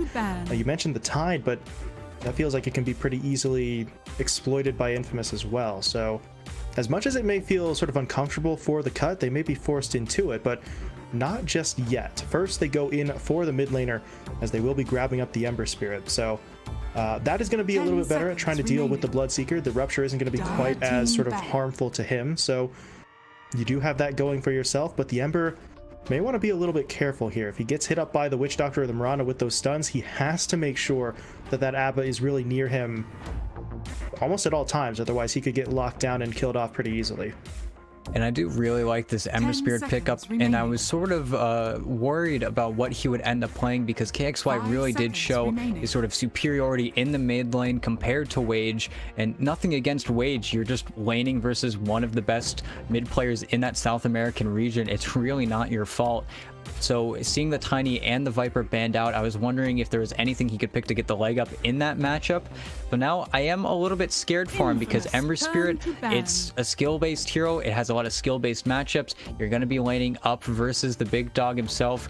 So it's really going to be up to Wage to, I think, polish up his mid lane skills a little bit, get ready to get a few more last hits this time around. And if he can snowball, it's very easy for an Ember Spirit to gank a Bloodseeker's lane. And Witch Doctor, you aren't really going to be able to defend him versus that hero. Same with the Mirana. Even if you TP in, you miss one arrow, all of your defensive capabilities, you don't really have any on the Infamous Gaming side. So in that relation, Parker is going to be a little bit more vulnerable on the Bloodseeker this time around. Something that the Cut could potentially exploit as we move into the final bans. The Cut not going to get to play either the Mag or the Mars. Those were two of the heroes that you were sort of mentioning as options, as they were both banned away, but we do see the Dragon Knight coming in for the Cut. So yeah, the offlane DK, I don't know, he still hasn't quite found his place in the meta right now, but we were sort of looking through options for them, and it did seem like a lot of them have been taken away. You are still going to be playing DK against Timber though, which can get maybe a little uncomfortable at times, but your Dragon Knight is at least going to provide you with that sort of frontline fighter that to this point was, oh god, lacking in their lineup. As Infamous will respond with the Huskar pick.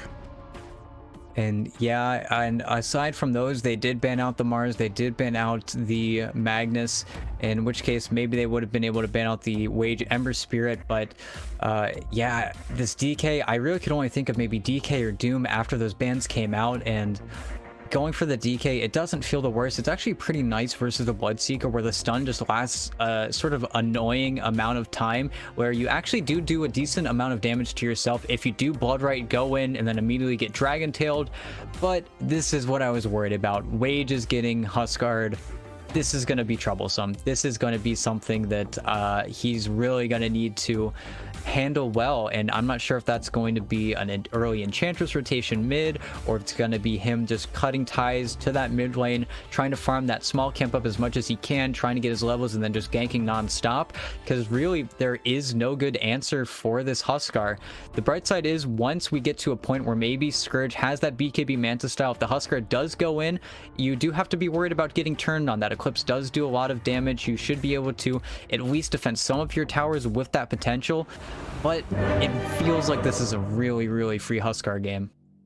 Yeah, KXY, already a hero who, or excuse me, a player who tends to have a bit of a skill and mechanical advantage against his opponent. Now he just straight up has, I think, the stronger matchup hero-wise. So never a good combination. You don't want to go up against a player who has sort of multiple advantages like that, and the Ember Spirit can bail himself out. It's certainly going to be possible, but as you said, he's going to have to do something really sort of drastic. It can't just be business as usual here for Wage, otherwise I think he's just going to get massively overpowered. So we'll see what steps they can take to try and effectively dodge this Huskar over the first few minutes, as we are loading into this final match, but we are unfortunately not actually getting started just yet. We do have a bit of a pause coming out here.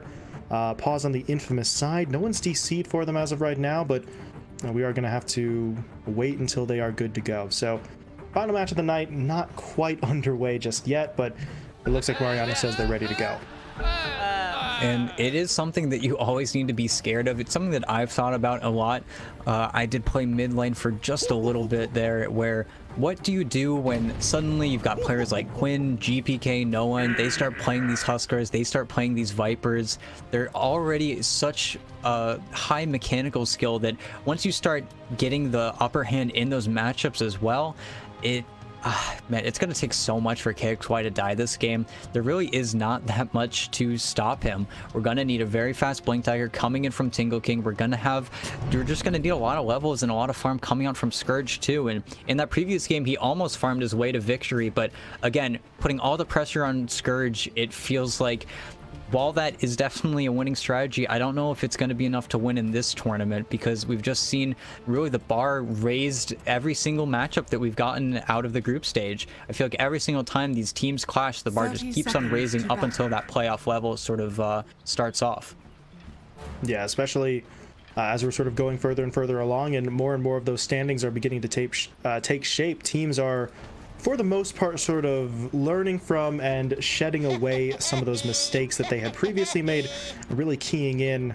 Ooh, there's going to be the DC. It's actually on the other side this time, though, as Giant has dropped out, but we will have to wait for that one. So another pause coming in here, but sort of to the point that we were sort of talking about, the longer we go, the deeper we get, the closer we approach to those playoffs, the more these teams are really going to sort of lock in. I know for a lot of people, these teams are maybe not written off entirely, but maybe not quite as well known based on the fact that they didn't quite make it to the major or things of that nature. But these are some of the better teams in their region, and they know exactly what is at stake here in this event, not just in terms of the sort of prize pool for this event, but also the fact that those TI qualifiers are just sort of looming on the horizon. So this is a series of massive opportunities to really prove to yourself that you are going to be capable of sort of making waves in those regional qualifiers. So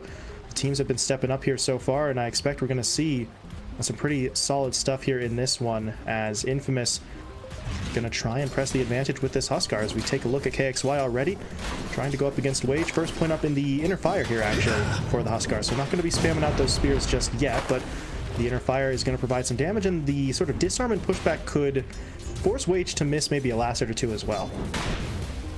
And it's just so that way you don't have to worry about getting any of those range creeps denied underneath you, as Wage does have that damage advantage over the Huskar. That's really its biggest drawback, but now the axes or the spears are going to start weighing in onto Wage, and we'll have to see what he ends up going for after the bottle, whether it's the Orb of Corrosion or just a very fast phase boots, because this lane, it's not supposed to be good for the Ember.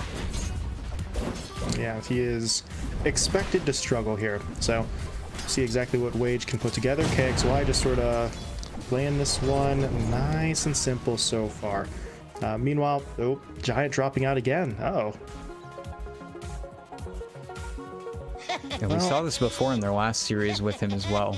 The sort of constant DCs. I hope he's able to make it back in full force, because they definitely need him to come out in this bottom lane.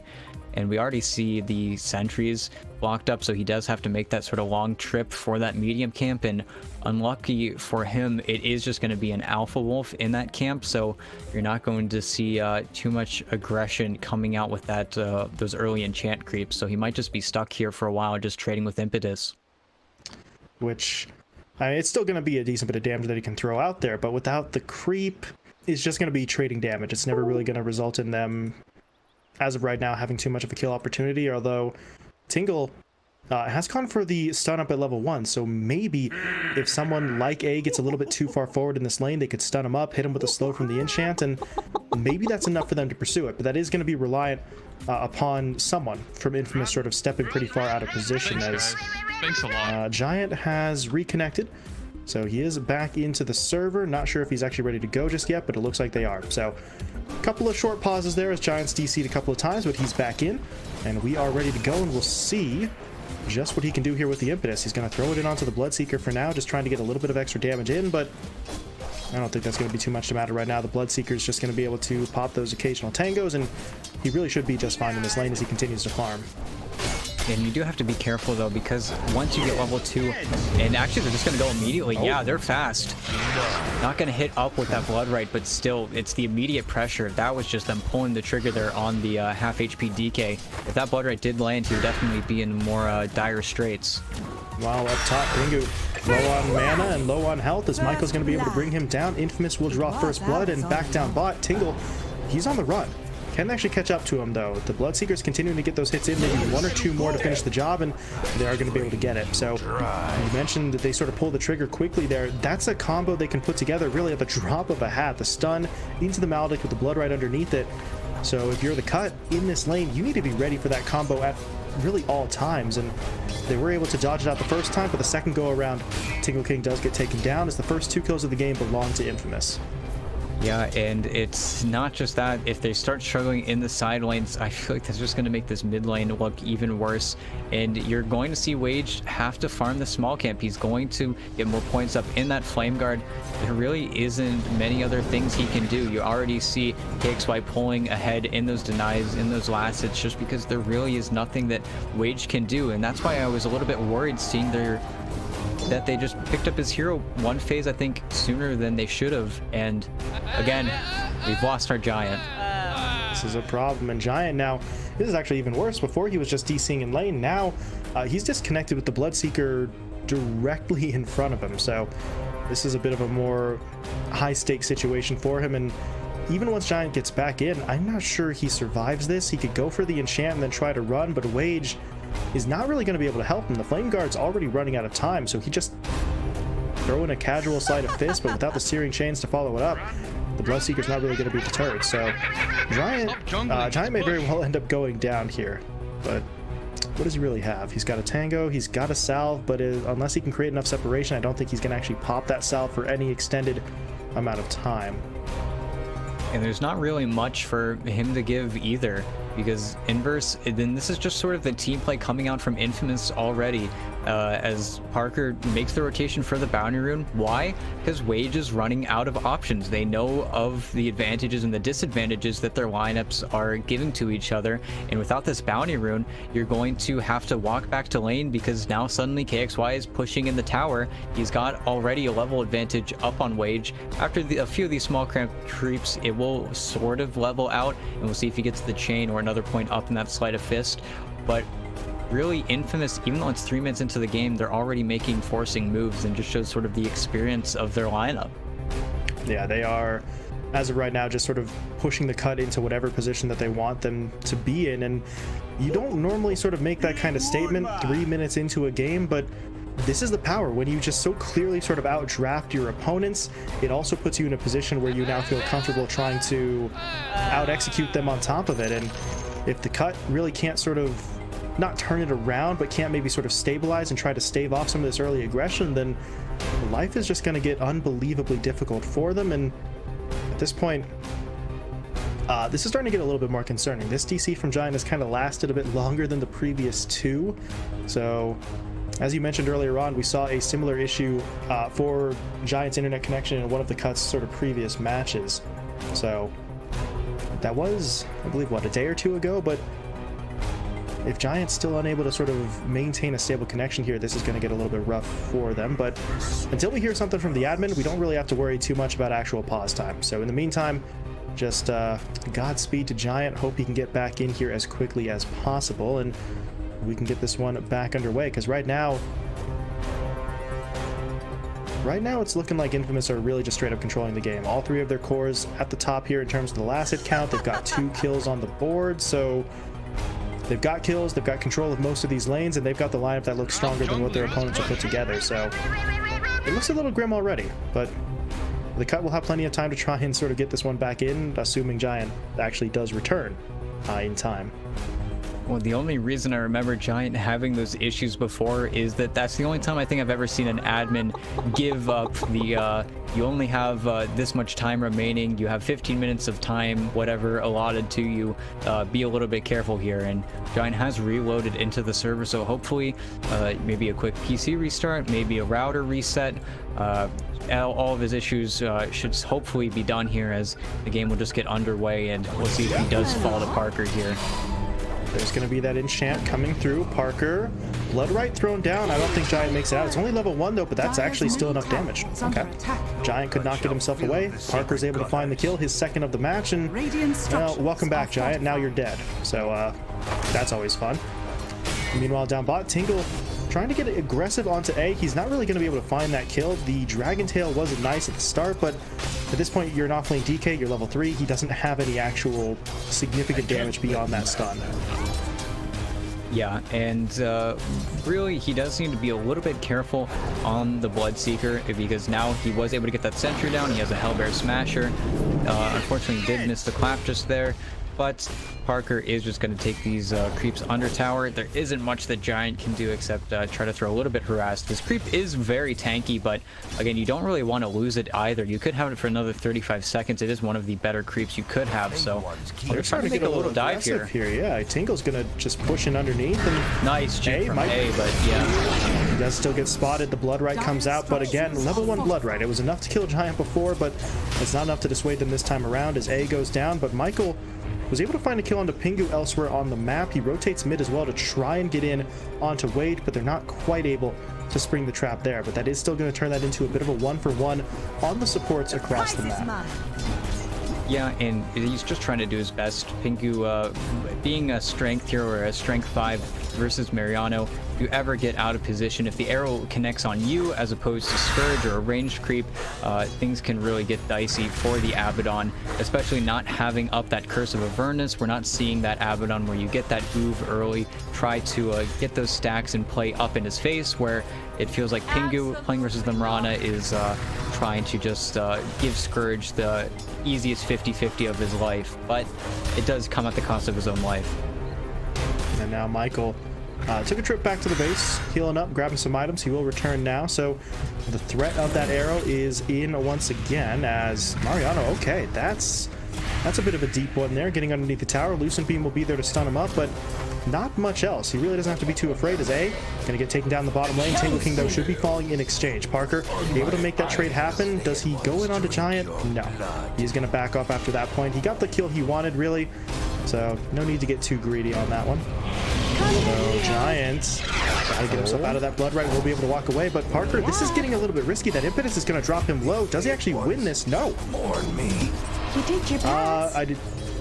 I said don't want to get greedy. Apparently Parker disagrees. He goes in for it and he will be punished. Giant, honestly, with that one impetus hit, kind of turned it around. That was a little bit more damage, I think, than the Bloodseeker was ready for, as, oh boy, Wade is taken down. Michael, he just hit him with an arrow. He just completely skill shot him. It was just the slight vision advantage that Mirana has, and Wage, all of those creeps are neutrals. None of those are last he's gotten in lane. And Pingu might be a little bit suspicious now because of that arrow. He's pinging out that maybe there's vision on that large camp, but this is your mid tier 1 tower already gone here.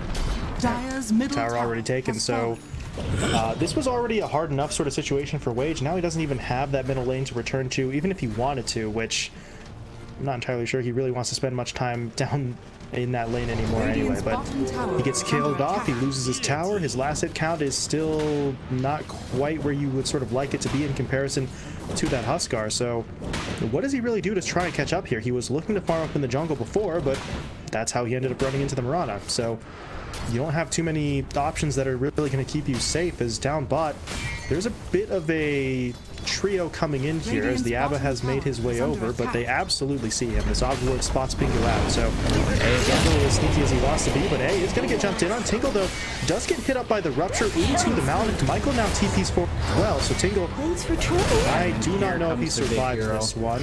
Yeah, this is where things are going to get rough. Mariano TPing in. The Huskar will arrive as well. TP's out from the cut are actually going to get them both away, so Tingle is the only one who dies there, but for support. A taken down in exchange for that Dragon Knight. It does sort of even out when you do count out that both of your supports were able to TP away. Unfortunately, you do get that tower denied out from underneath you, but again, space for Scourge, that is the name of the game. That is the name of Cut's game pretty much this entire tournament. I don't know about this. Oh, he's just gonna get, oh boy. I don't think he realized it at the time, but that is a TP into 4 heroes. Parker throws down the Blood Right. Mariano and KXY were immediately ready to dish out that damage. So Tingle, he's back on his feet. He TP's down. He's immediately knocked over again. So Tingle King taken out, and the tower is presumably going to fall here. There's a new creep wave coming in, so yeah, they're just gonna be able to take this. And now map control started to become an issue really early on, but Scourge is going to try to get a kill. Nice. Scourge will get the credit for that one. His first kill of the game, so as you were saying, sort of as long as Scourge can continue to farm, as long as they can make space, there will always be hope for them. So the Luna finds the kill, should be able to sort of fall back here into the jungle to continue farming up off the back of that pick. Pingu going down, and there's just nothing you can do. Michael has been on it with these setups coming in, and that was just a leap in Starstorm. I don't think it looks like the Rupture was actually committed there. And seeing both supports TP back, they know they don't have the TPs up just yet, and now they're going to very simply TP up to this top tower, put pressure on again there, and it feels like Infamous again, it's just very by the books.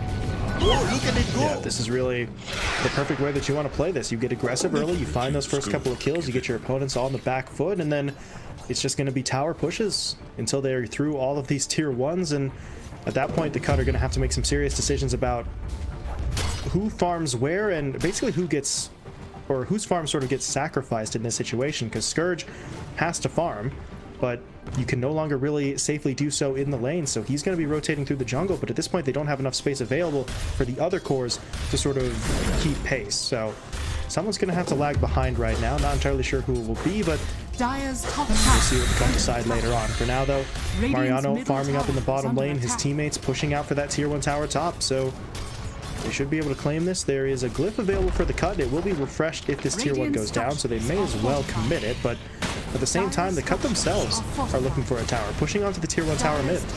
I can't imagine Infamous want to give this up, and honestly, with KXY showing up, they do have to respect him just a little bit. No points in the Eclipse yet for Scourge either, so they can't do anything to Mariano or KXY.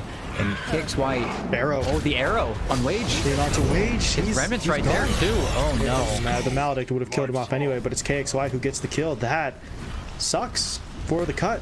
They lose the tower top, they don't get the tier 1 mid, and then they end up losing their mid laner in the ensuing fight, as Michael, we've been sort of singing his praises all game long, and once again he's in there, gets behind enemy lines, throws the arrow in from the north, and the Cut weren't really even looking in that direction. They were so focused on the TP's mid that they don't see that sort of secondary move coming until it's too late. Now, right into the pit. KXY, he finishes up that Son. Mariano has 3 points up in reactive. He was going to sit here, keep the chakram in. Roche has 18 stacks of burning spears. He's taking so much damage, doesn't even have the life break. And this is just going to be an Aegis 11 minutes into the game on your Huskar, and there you have really no idea what's going on. They were able to claim that tower mid, but you look at the vision, and oh my goodness, there is no way the Cut go into their jungle right now. It is just all Infamous territory. Yeah, they have, I mean, pretty much every single entrance to that north side jungle sort of covered up, so if the Cut move in, Infamous will know about it. But over in the middle lane, Mariano, he was dropped a little bit low there, but not actually going to be able to commit onto him fully. But that's 3 or 4 heroes in the area, so you would think this might be their moment to try and pursue that kill. Mariano, though, doesn't really seem all that afraid of the rotation, although part of that may be because he doesn't actually know that they're all there. But either way, the Cut actually will not go in on it. They're just going to take the time to try and farm, so they're going to hit the tier 3 tower and force people back. Yep, it's just so simple. It's 12 minutes. It's 12 minutes in, and that's a tier 3 tower under attack. This is a disaster. And if you're the Cut, what exactly do you do here? KXY is starting to drop low. Maybe you could catch him out here, but he's toggling up that armlet so well. He's not going to be taken down by tower shots, and Tingle, he's got no blink, so he can't really do that. He pops the Elder Dragon for him, but doesn't really do him much good. And you really can't expect a blink on Tingle at this point. It feels like if your Ember Spirit doesn't even have his Vessel, you can't assume that he's going to have a blink on this DK, and you really would have rather stayed bottom, maybe played up with Scourge just a little bit, try to get that tower, as now Infamous just rotate towards mid, and... Ooh, do they have a ward? Okay. Wage has the Invis rune, but... Shadows take us. They're going to break on an Invis hero, so they are going to whiff with the smoke, but still, aside from Scourge, nobody else on the Cut can leave their base, and ooh, Scourge is just barely going to get out. TPs himself back to the tower just in time as those heroes for Infamous were rapidly closing in, so yeah, it's a good play from Scourge. Gets himself out of trouble. He's going to continue to farm, and as we said before, as long as he's still farming, there's at least some degree of hope for the Cut. This Luna, not 100% sure if she's going to be able to sort of pull the entirety of the team back, but you can at least make an attempt at it if he continues to build himself up. So we'll see how safe Scourge can sort of keep himself here, as we might see a fight breaking out mid. That cask is going to bounce through. but Parker, okay, Parker, he has no HP. He's trying to get himself away. Wage, though, going to be able to lock him down, but now the Death Ward is channeling out. Tingle is dropping low. They'll take him down first. The Luna should be dying as well. And I'm not sure if they can really do this any longer. Giant is going to be taken down. A will basically sacrifice himself, but Wage should TP out. Yeah, the disarm is there, the pushback as well, but it doesn't actually cancel anything, as the inner fire won't quite get it done. But if you're the cut, I don't know, you got Parker, that's big, you pick up A as well, but you do lose 3 heroes, and now Infamous are going to keep on pushing forward as they go for the tier 2. It's just the disadvantageous trade. You don't even pop the Aegis on the Huskar, where maybe that would quell the aggression coming out from Infamous a little bit. You dump so many spells on the Parker. You do have that max level Lucent Beam, so the Eclipse does do a lot of damage, but it feels like you're dumping all that damage almost on the wrong hero. But once Parker gets that really just the rupture out, you have to make that hard decision. Oh, KXY baited. Wage got him. Bit too far there maybe with the life break, but now how does he get out? He doesn't have a BKB. He's just gonna have to try and actually walk his way out of this fight. Inner fire buying a little bit of time, but it's not gonna be enough. KXY should go down. Mariano's gonna try to help out with the chakra, but it won't matter. It won't matter. It won't matter. Okay, it won't matter. There we go. See, I knew it all along. Now Scourge will be able to get the kill. KXY just straight up baited into that play.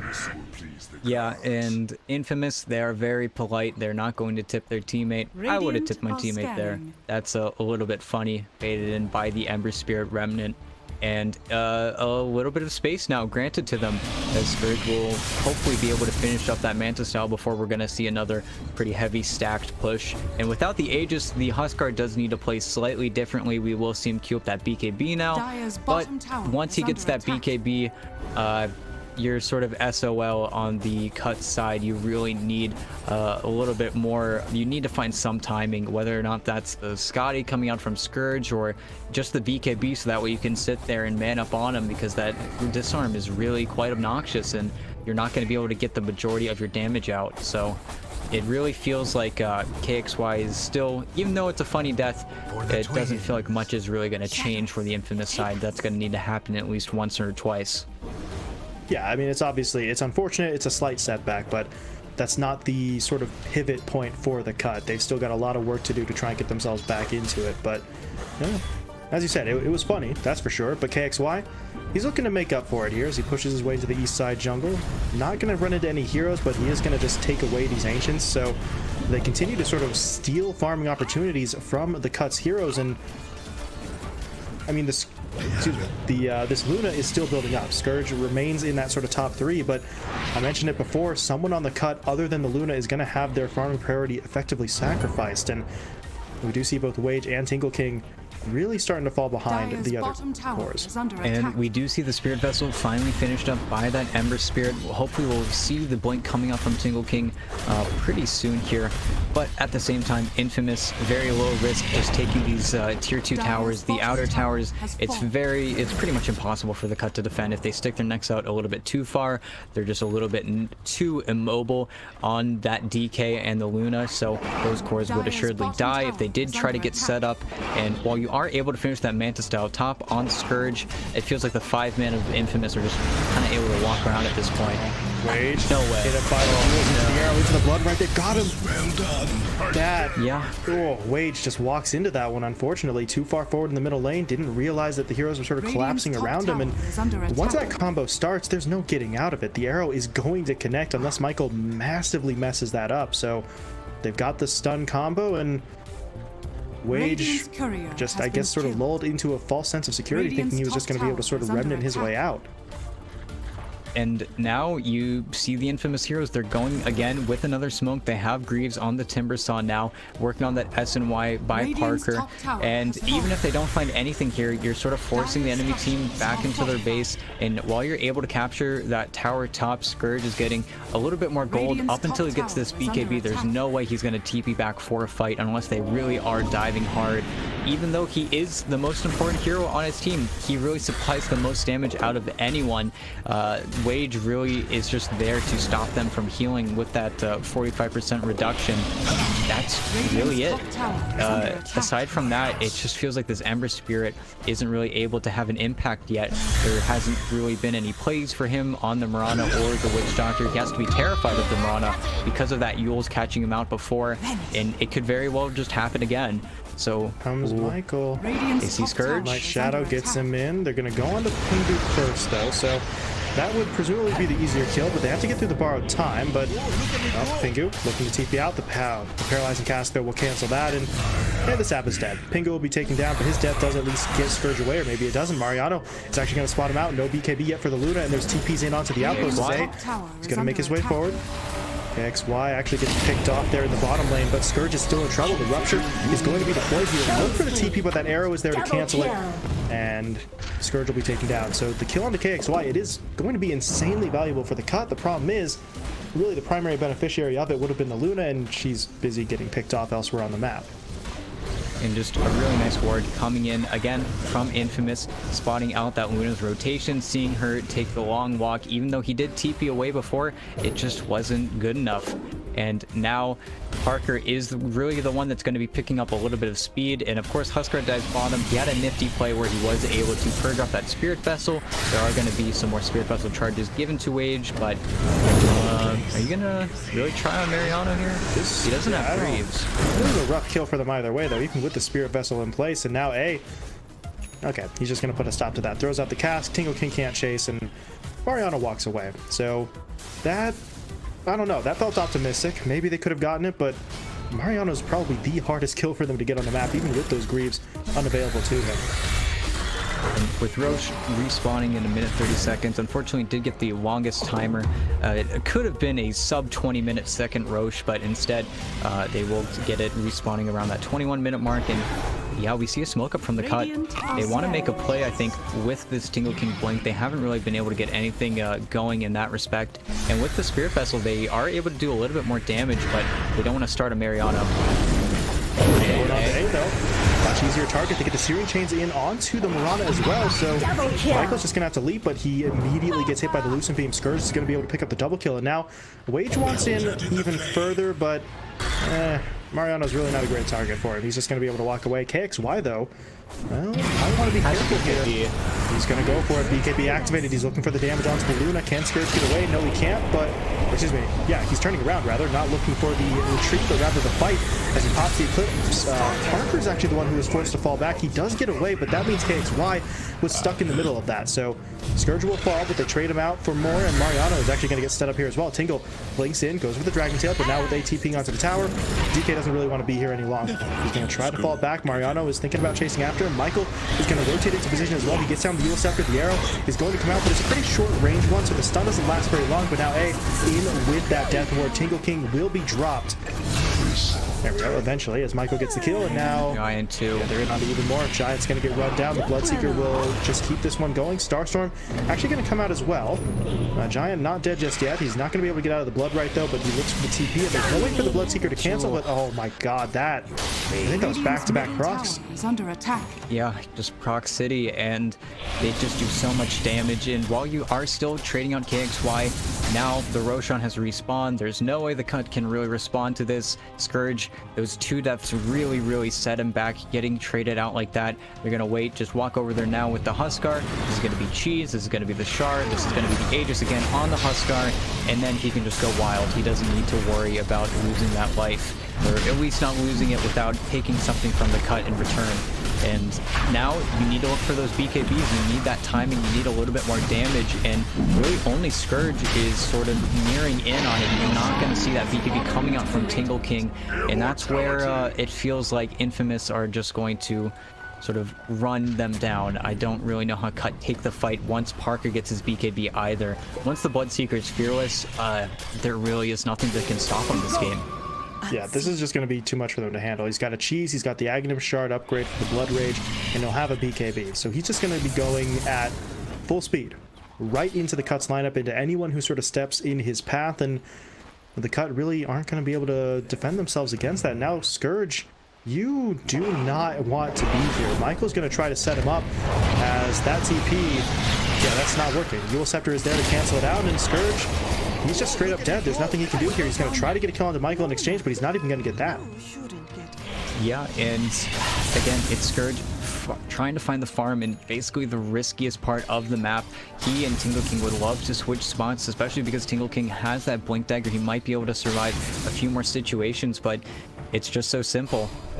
Even if the Mantis Dog tries and takes 1 or 2 more stuns, and actually Tingle King needs to get healed up, he needs to get saved from Pingu, but They're just directly in onto it. There's the Euls into the arrow once again. Michael, I mean, every single time he is here for this play, that combo has been so effective in terms of just disrupting the cut, and Tingle King's dead for 35. There's no buyback. KXY, it looked like he was going for the tower. Instead, they're going to try to wrap around mid. They want in onto Wage. They're not going to be able to catch him, though. The nice remnant get him out of the fight, but that just means that the Huskar is free to push in onto that tier 3 tower alongside the rest of the team, as they will look to push their way through it. The grip is going to slow them down, but it can only last for so long. And really, all you can do is sit in your base. You're 150 off of your BKB on the Luna. It feels like you're not able to make a break for the side lanes. You're not going to be able to finish it in time. And while you're probably going to finish it off this creep wave, no, he's still 30 gold short, so he's just going to have to sit here and wait. There isn't anything they can do, and actually, Wage making the play. Wage hit by the Wolves. He was able to get away, but Tingle was hit by the Rupture, so he's not going to be moving. KXY, meanwhile, just standing his ground here. He's going to man up. He is taking so much damage with the armor toggling. He's perfectly fine. Tingle was taken down there off the back of that TP after just respawning, and he still doesn't have buyback. He waits it out, respawns, TP's in, dies again, and is once again going to have to sit on the sidelines and watch as Infamous will push their way in onto a second lane of Rax. The entire top lane should be taken here, and I don't really think the cut can afford to do anything about it.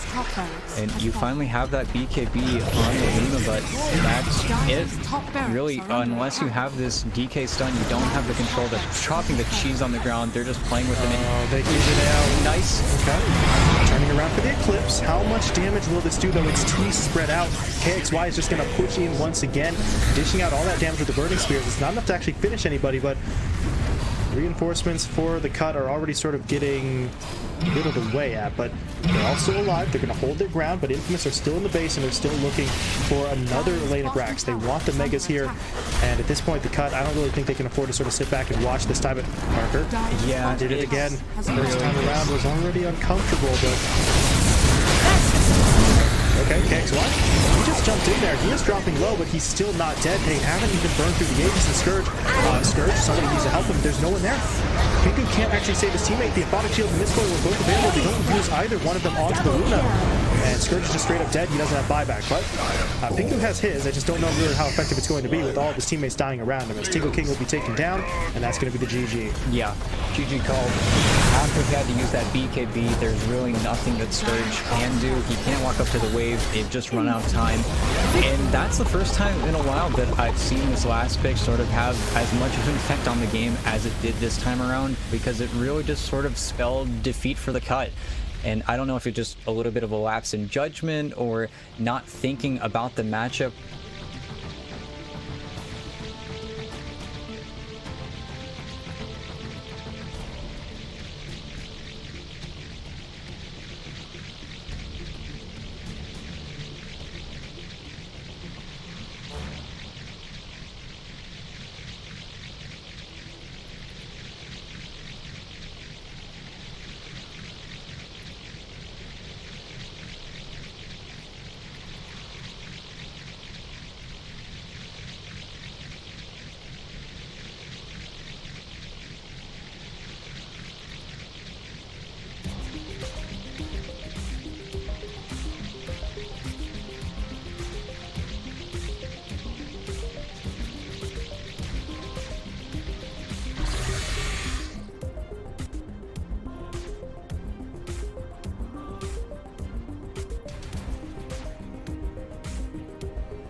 Dire team ban.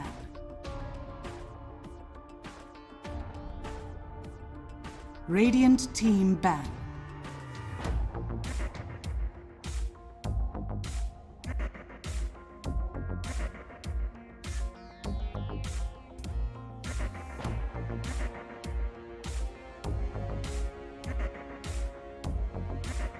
Ten seconds remaining. Dire team ban.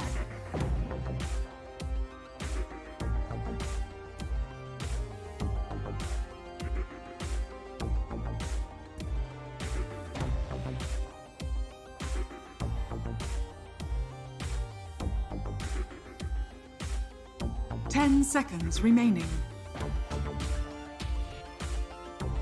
5 seconds remaining.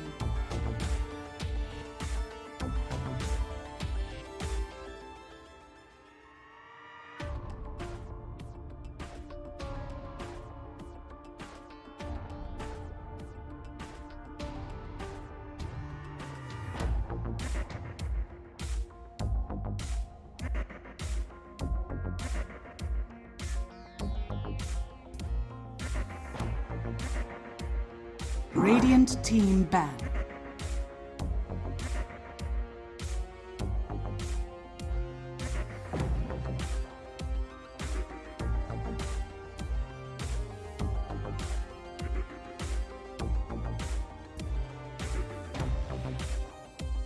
Ten seconds remaining.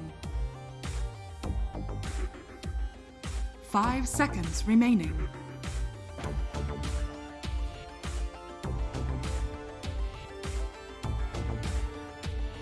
Dire team pick.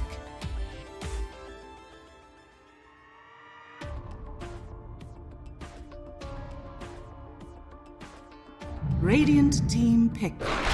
Lion.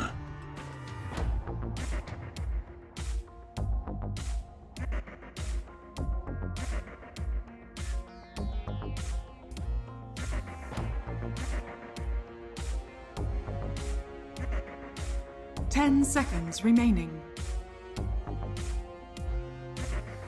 5 seconds remaining. Radiant team pick. Tiny.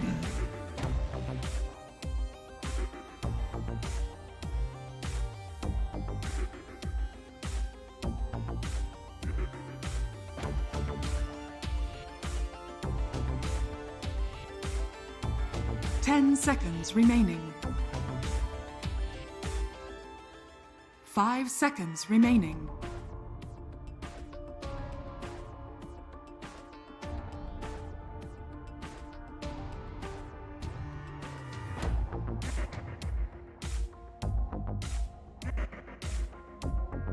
Dire team pick. Lena.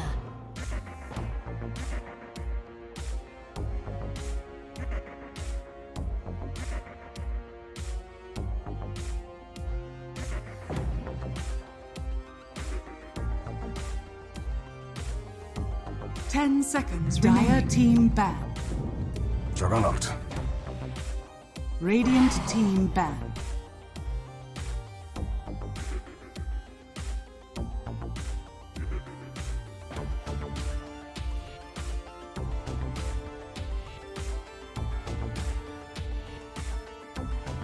Dire team ban.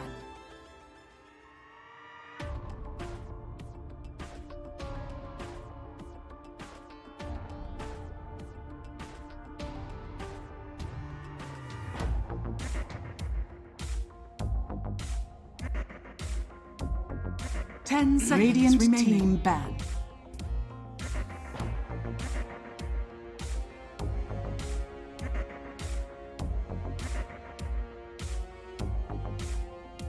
Dire team ban.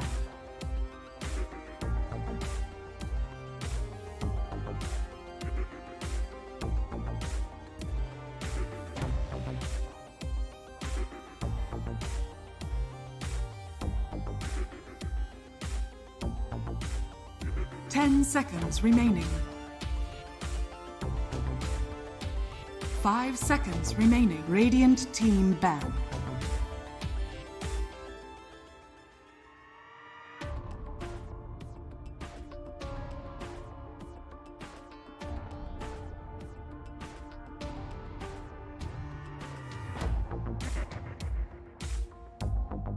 10 seconds remaining.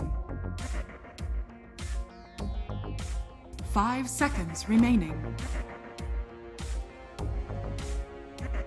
Radiant team pick.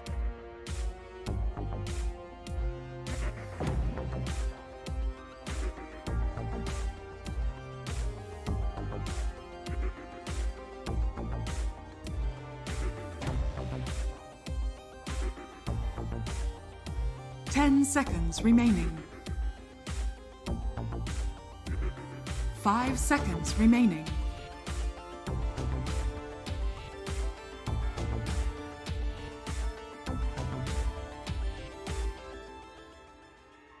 Dire team pick. Treant Protector.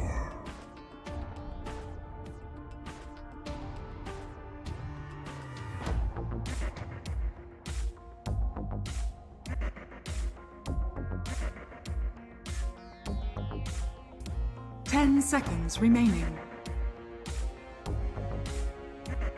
5 seconds remaining.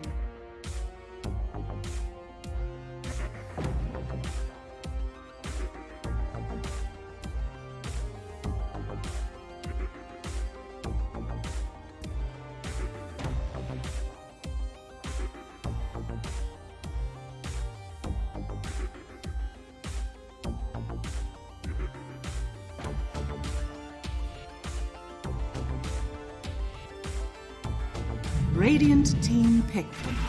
Oracle. Dire team pick. Axe.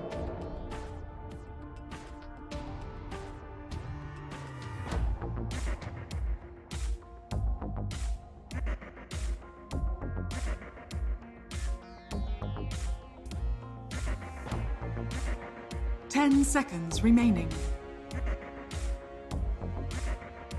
5 seconds remaining.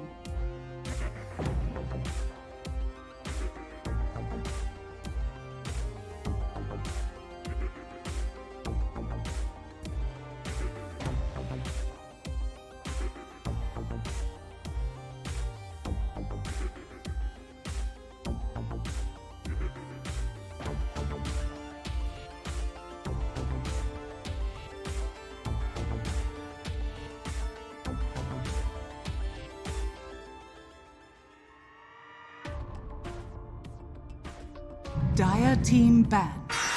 Timber saw. Radiant team ban.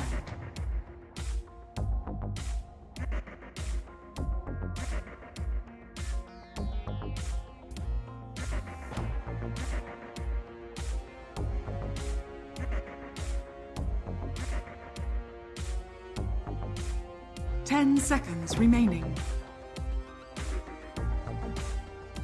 5 seconds remaining. Dire team ban.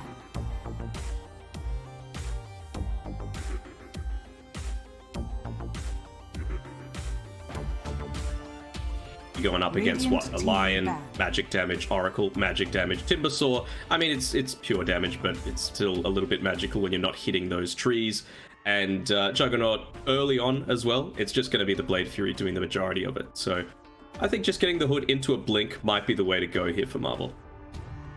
10 seconds remaining.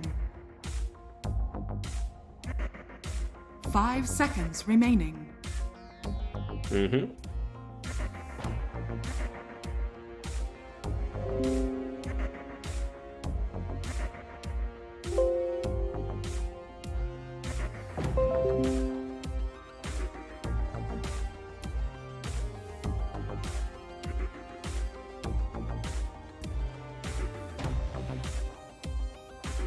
I wonder what they're going to opt to go for. I mean, they don't have a lot of catch. That's their weakness right now in Galaxy Race. So they basically need to put everything in onto this Timber just to be able to Timber Chain in and hopefully not die when he engages. But there's a lot of burst right now in Lilgun, so you're going to feel a little bit worried about that.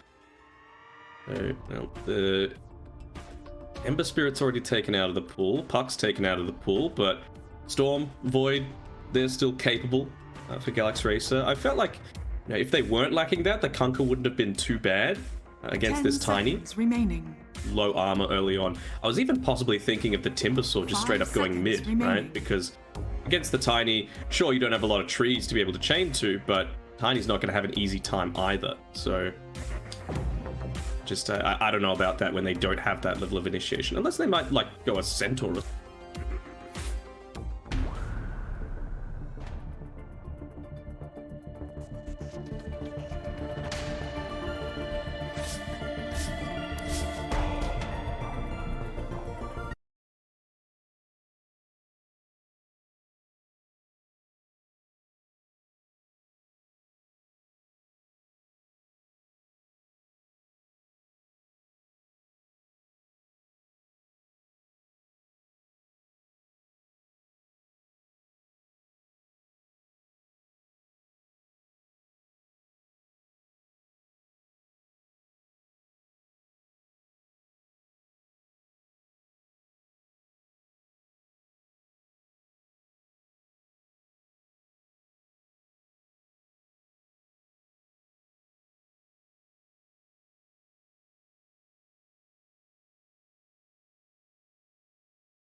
Radiant team pick.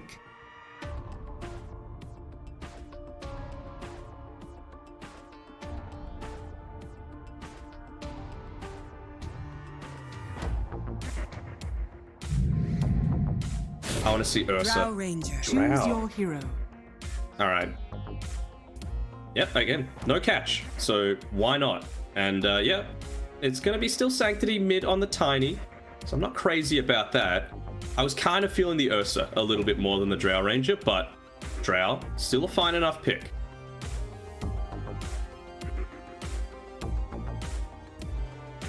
Mm-hmm.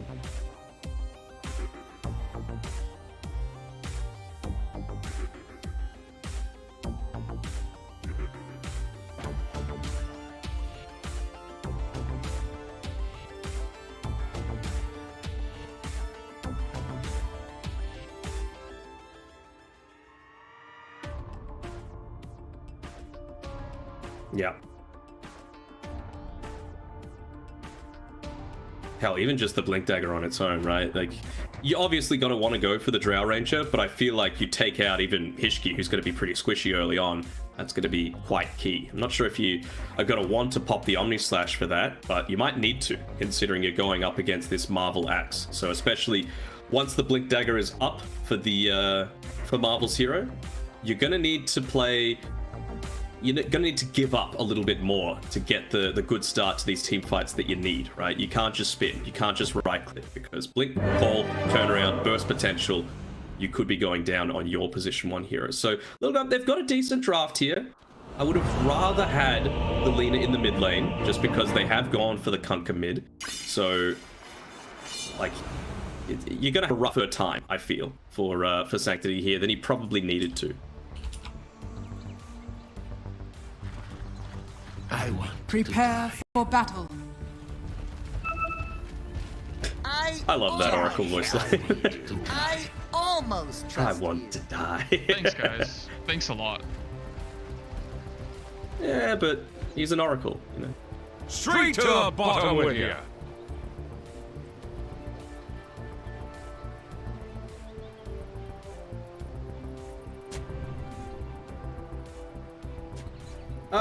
I mean, I feel like he is a big playmaker for them, so maybe it's a matter of, look, the Lina might have been a better lane matchup, but the hero is more comfort on Sanctity, you know? So, yeah, Lina's not exactly hard to play, but when you've got someone that's really keen on the tiny, just give it straight to him.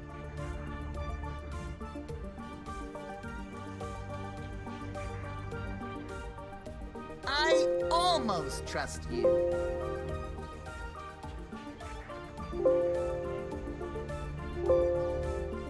It's hard to go past the strength that Galaxy Racer have shown in team fights, but I really do like this Lilgun draft. Like, it's a really good drow game. How's the lane gonna go? Let me have a look. Can this Treant Protector get punished?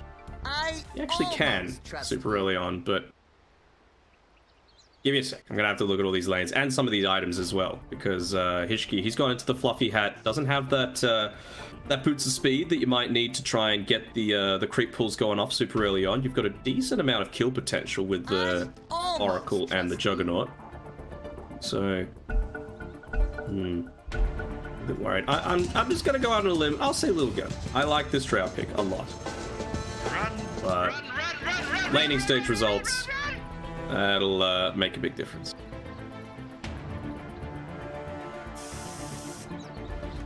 I almost trust you. 30 seconds to battle.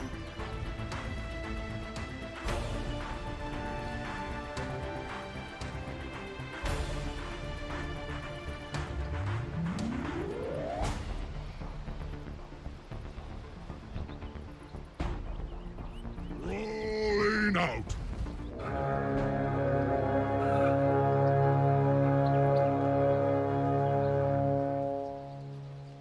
The battle begins. A rolling stone. 2 for 2, I believe. Maybe even 3 for 1. If Marvel's able to get there, Apollo will get it. In Your Dream went for the cheeky little play, trying to take it away from the axe, but he was in position to be able to take it. A lot of harass potential super early on from Lilgun here. Particularly, I wonder if they're going to put the... No, he's got the 1 point in the counter helix. Okay. Thought he might have put that into the Battle Hunger just to toss that in onto the Oracle. Because Lina, she's got the attack range. She's also got the 2 Fairy Fires, so that's a good amount of right-click harass. Shafts of ice shall nail you to your tomb.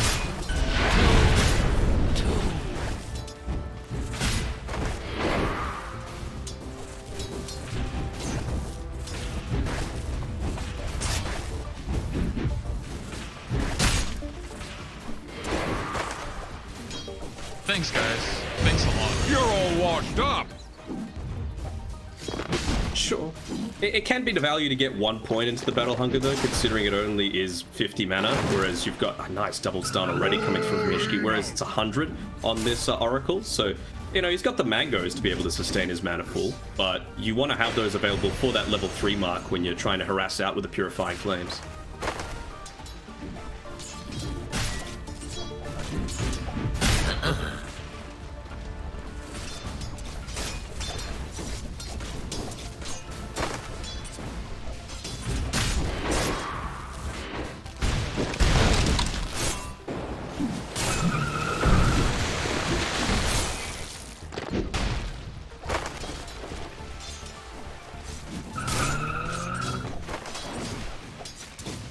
In the mid lane? Yeah, very well possible. It's going to depend on the position of these creep waves, right? Always the toss into the avalanche. Great way to try and deal with the Kunkka super early on. Probably the only way, to be honest, considering the difference in armor. Same thing, he's going to be trying to play on his side of the river as much as he can, but Alacrity, he's good enough that he's not going to let that happen. Just having that extra 3 armor for the tower is going to be super nice. Our fates.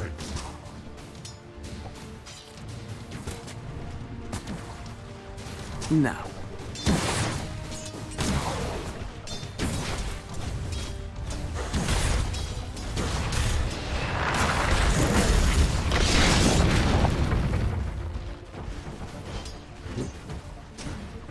Especially early on, like, I'm a little surprised 123 is not putting a bit more harass in onto the Timbersaw. He's only got the 1 point in the reactive armor now. Can chunk through him a little bit. Without those the Wraith Band coming through to him. He is a little underfarmed, I suppose. Even just now. Radiant's courier has been killed. Might go for this. I wonder if that's a way to nerf Timber a little bit. Like, just give the level 1 Timber Chain a bit higher cooldown. You know, maybe, 5.5 seconds, and then it reduces by half a second each level. Because right now it's so valued. You know, you're right next to the trees. You're not using it for ganking potential. Thanks, guys. Thanks a lot. You're all washed up. You're all washed up. Oh, bounty. Ishki's dead. What? Last of our kind, but first in this.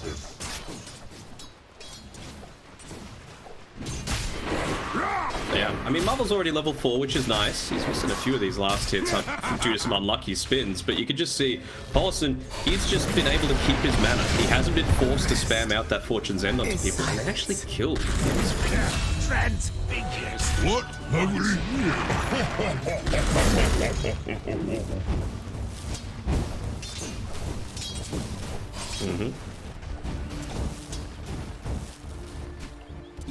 And not forcing out anywhere near enough mana on this Oracle for mine. You gotta get him constantly spamming stuff out. He's just had another Clarity delivered to him, as well as his Observer and Sentry wards, so he's gonna be pretty happy with how this has turned out.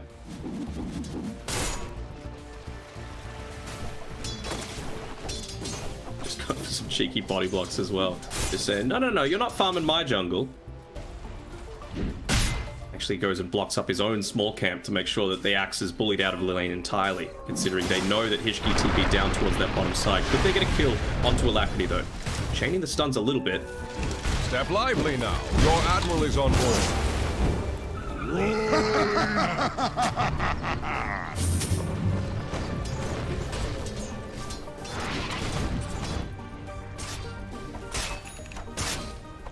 And now he's got the Blades of Attack completed as well. So look at this on Sanctity. As soon as he steps in, he's just going to take a bit of a chonk, although he leveled up the Grow, so that's nice. Not often that you see that with a Tiny, but against this Conquer matchup, you need it. Nice fresh Observer Ward placed up as well, so they're going to be able to get away from the Hishki rotation towards the top side. So good map presence from Galaxy Racer, good laning.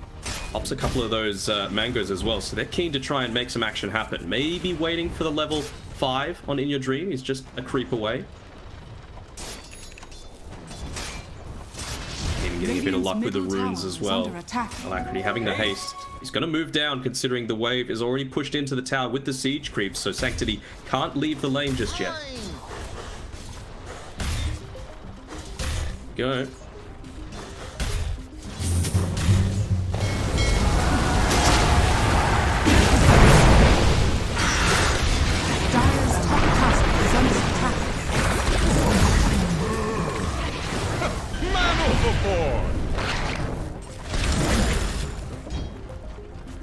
Radiant structures are fortified.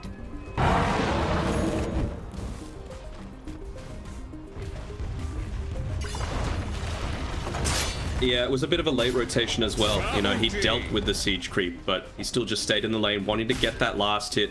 Ends up getting the TP down, but it's after the Drow's actually dead. Speaking of Drow, she's not even level 5 yet, you know, so Mizu, he's having a great time already having that 1 level advantage. Radiant's courier has been killed. Trying to take up this stack. That's nice though.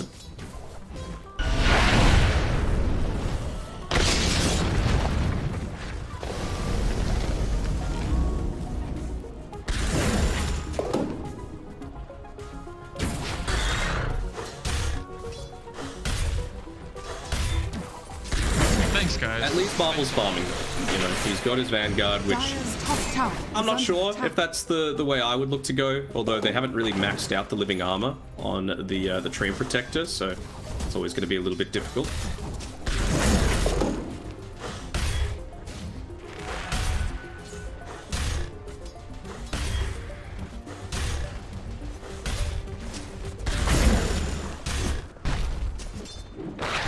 Radiant's middle tower is under attack.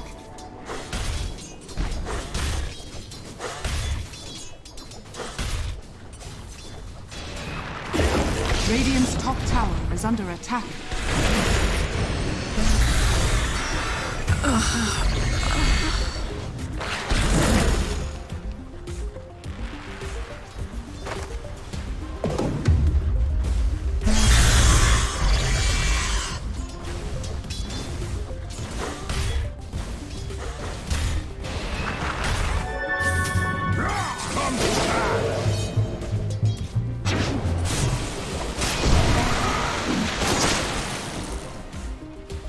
Lena's here. They might look to try and back this up, but it could be even worth popping the Omni Slash. Nice double stun Dire's from top Hishki. tower is under attack.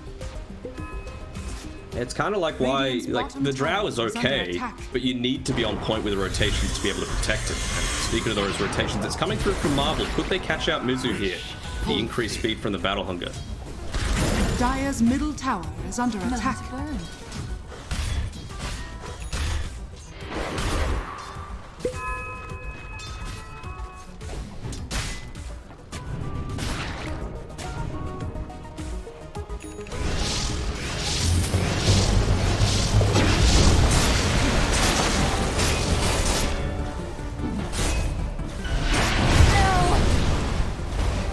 Lower the fool!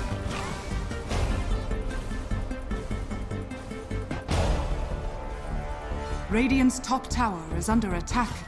And they find out Yokem here. It's still nighttime. I don't think he's seen the Tiny, but then again, Tiny hasn't seen him either. They're gonna see that mana drain though. Thanks a lot.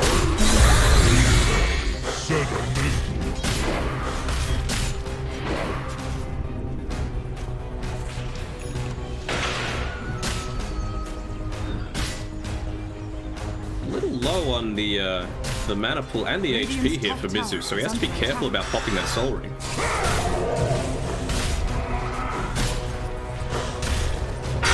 Radiant's courier has been killed.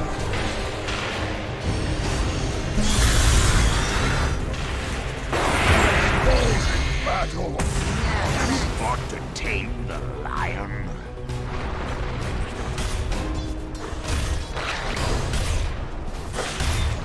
Yeah, I mean, the good thing is making another chase here on THQ. Might even pop the Omni Slash for this. Make sure to run back into the creep wave, so that's not quite as much of a possibility, shoving the wave out. Good plays there from Hishki, but with the Tiny, of course, he was able to get involved in that kill. He also took away the hard camp stack and the dire tri-camp, so removing a little bit of farm that Alacrity has, but he's having just a fine time with all these kills that he's been able to be a part of. And even the living armor is not going to be enough against this 3-man push plus the siege creep. Radiant's bottom tower has fallen.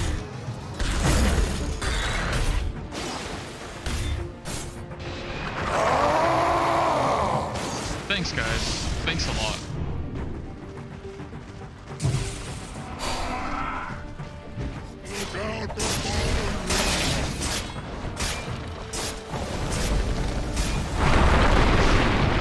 Exactly, especially against the Trio Protector. They get the kill onto the Jug somehow. That's a really nice play coming through from Sanctity. I wasn't sure about In Your Dream's positioning there, but the benefit now, especially with Galaxy Racer, having that one to-do list item ticked off is that you know that all Ace wants to do is sit down on this bottom side of the map and slowly farm up. You know, he's got 2 points in the Nature's Grasp, so it's not going to happen too fast, but you're going to be able to take a lot of 5v4 fights because of it. Denied!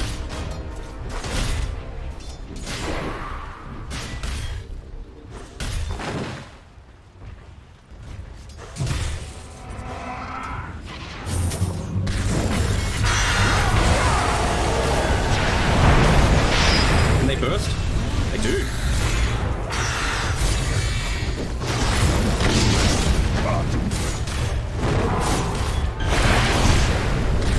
Killing spree. We rely not upon fortune. Dire's middle tower is under attack. Dire's structures are fortified. And Ace, he's just down here slowly farming. You know, he's like, I'm tossing out the living armor, guys. I'm helping.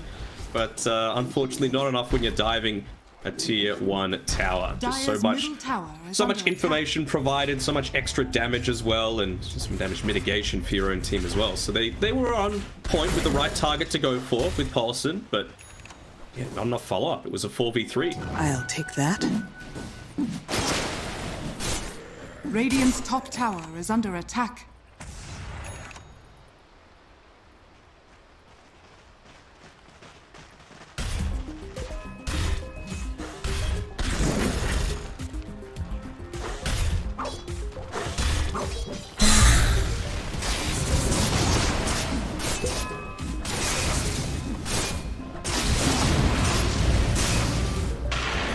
Can I change my prediction? Marvel's going into the Manta style again, and I think it is nowhere near as powerful. Yes, it's nice against the Timbersaw because it's a lot of pure damage, but it's just it doesn't do, like, it does basically half the damage because it happens half the time.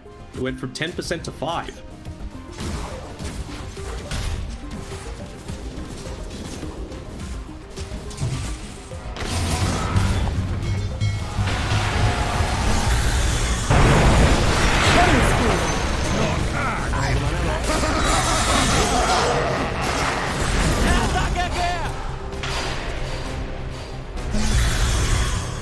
No, it might just be... Not so safe harbor, eh? Well, now he is. He's able to TP away at least.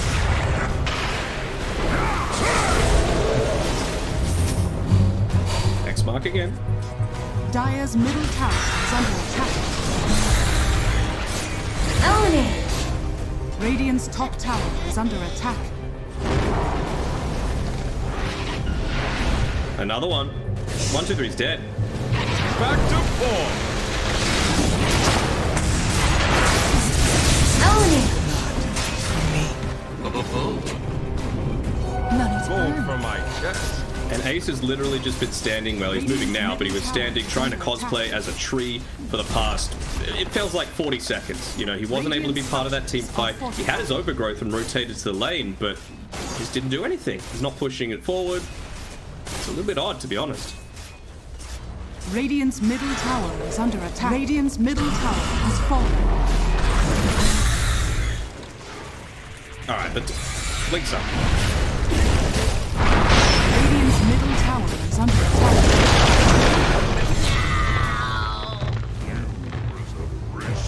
Look how much it takes though, right? I almost trust you. Yeah. Net worth continues to grow. Jug about 2,500 ahead of the Drow Ranger at the 16-minute mark. That is not what you want at all. See Sanctity. He's positioning himself around the Drow Ranger, having just hit up onto the level 10, but positioning, if it comes in from the right side, could it be enough? Dire's top tower is under attack.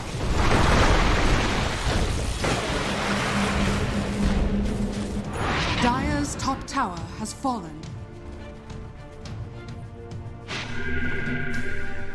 Yeah, great positioning by Paulson as well. He was nearly there, like Sanctity was actually hunting for him, but just positioning himself in the trees, in the fog, to make sure that that didn't happen. Get the tier 1 tower at least. And top, actually. And Marvel was able to pick it up as well. So a lot more map now opened up for Lilgun. Gives them a shot. But I'm just not feeling some of these item choices and map movements happening from him. Going for another one, though. Smoke. Multi-man rotation.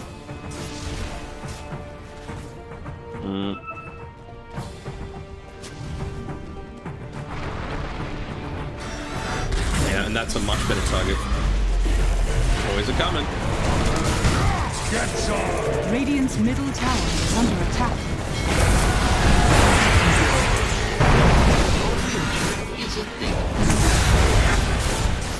Killing spree. Double kill. Even you seen that coming. Stop jungling, let's push. Double kill. Radiant's top tower is under attack. Radiant structures are fortified. They are, but the reason they're able to do that is because this Axe, you know, he had a decent start, but he's just continued to farm. You got to go into something that's going to enable your team to actually take team fights, because that's multiple times now that Sanctity's been the one forced to go in first. They immediately highlight, right, no defense on their team, burst him down with all of our magic damage. Living armor doesn't do jack against that, and you've got no magic resist right now on this Axe.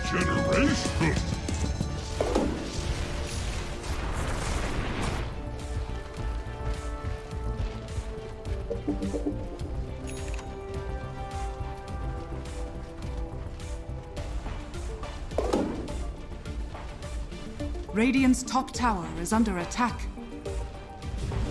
You're gonna toss? Defense, son.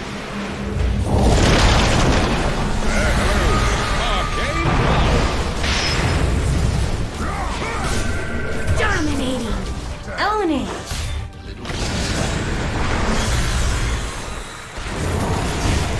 It's still there.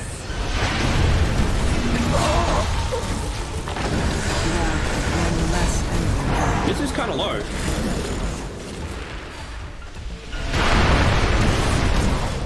Double kill. Big toss.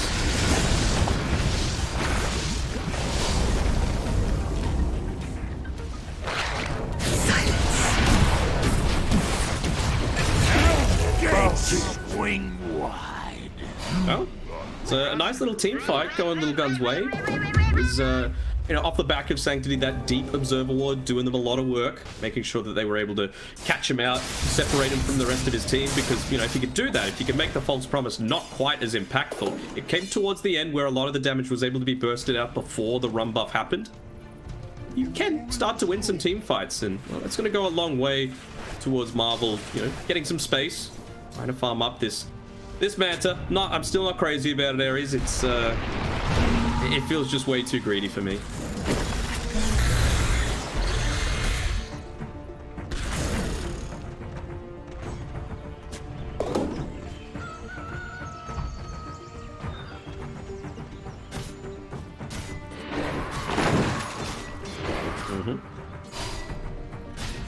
Tome picked up by Hishki.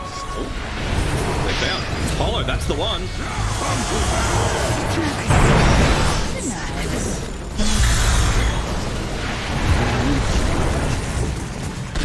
Jug's here.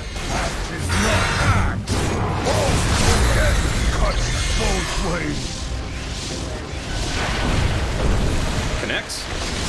Me. Killing spree.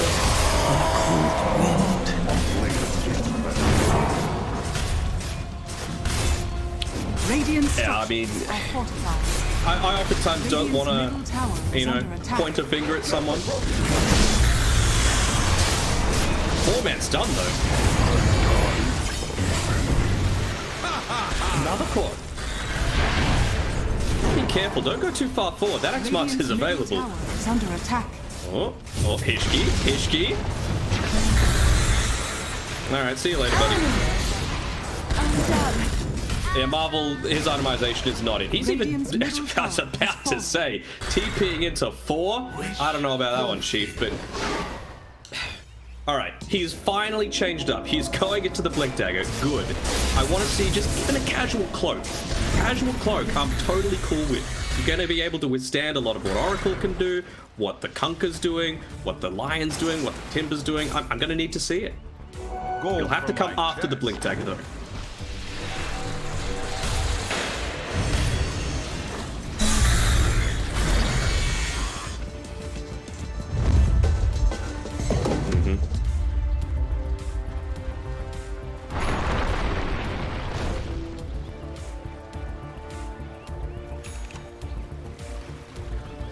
Yeah, and he's got that buff up coming from the SNY as well, of course. The regen, Armlet, Bracer, Oracle on your team.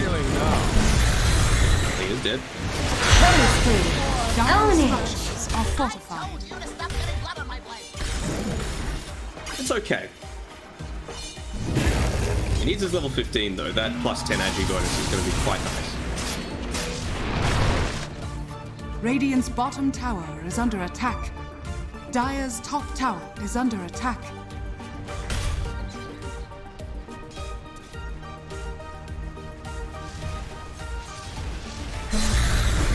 Your admiral is on board. Radiant's bottom tower is under attack. Yeah, those trees. It's so busted just having that, just an extra ability essentially with the nature's guys. Not even just the movement speed, right? The self-heal Radiant's and regen. bottom tower You just is pop a down. tango in lane and it's basically as good as a salve.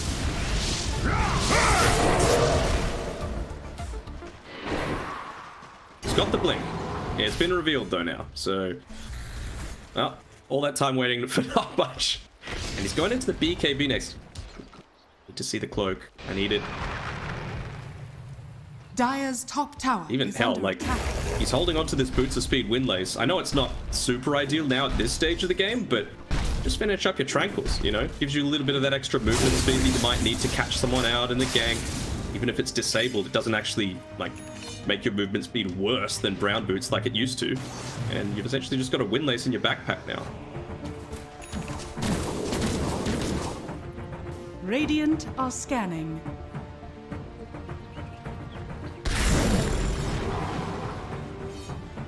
We rely not upon fortune.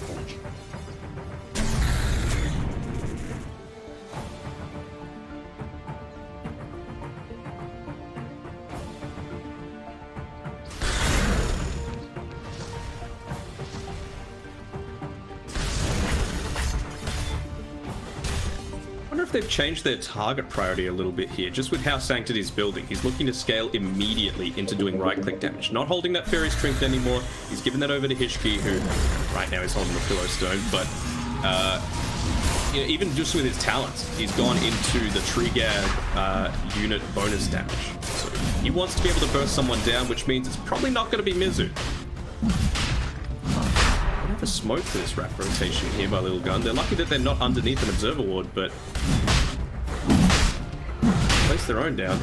Actually reveal their position by getting rid of that sentry. I'm not sure if that was the play ace. 1, 2, 3's got to be careful. They know though. Oh, nice. Only gets one though.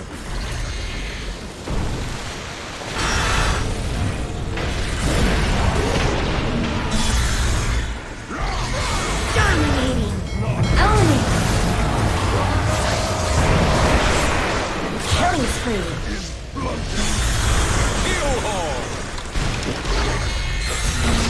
Dominating. Double kill. Yeah, it was just saving Private 1, 2, 3 at that one. Great gust being able to nail it onto 3, but yeah, again, the call didn't land on quite as many, so even the buyback being used on the Tree Protector before he's able to throw out that overgrowth. And to be honest, you go that Blink Dagger, you probably shouldn't be standing in the middle of a team fight. Oh, they've even found him. That high ground ward. Oh, good blink. He knows. We just get X'd again. No. And now they're just going back into Roche. Free Roche. The Dream happy to take that one up. Yeah, he was completely zoning out Hishki and the Drow Ranger, even nearly getting a solo kill onto that Lina.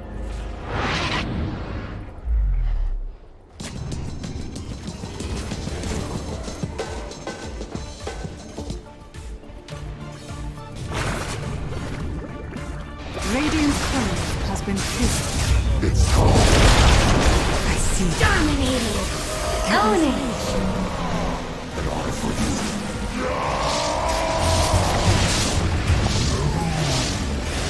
When you get to hell, tell them I sent you.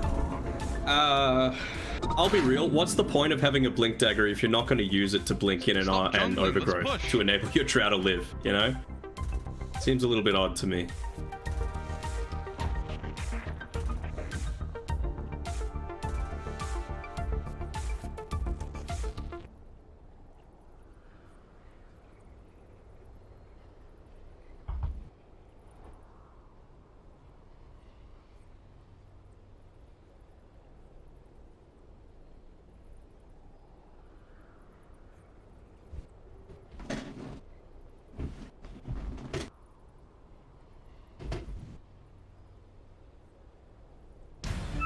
probably only Motivate is rivaling them in terms of teamwork right now. Motivate, their skill execution was slightly higher, which was why they were able to take out that series win yesterday. But in terms of just playing together as a team, you know, coordinating their item timings, Galaxy Race is right up there. No, take that. Look at this. Jurgen has just been able to pick up 2 bounty runes in their tri-camp area because they haven't needed to play there. They're just wanting to take the action straight to Lilgun, and they've been able to find out the Drow 6 times. Space created. Oh, nah. See? Force the rotation. Oh, Monka.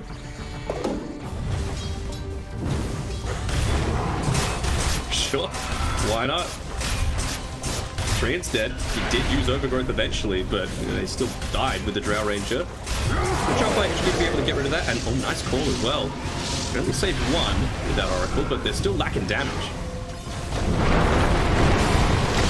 It's in though.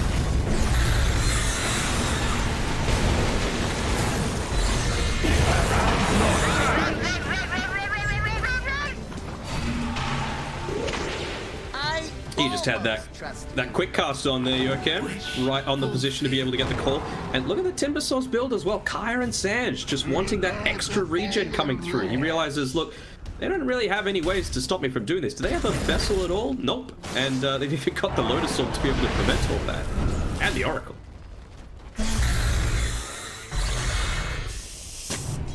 I just don't see how Mizu's going to die again this game. I'll be real. It's going to need to be like a fountain dive, essentially. A solo fountain dive. Maybe even a group fountain dive is going to be punished.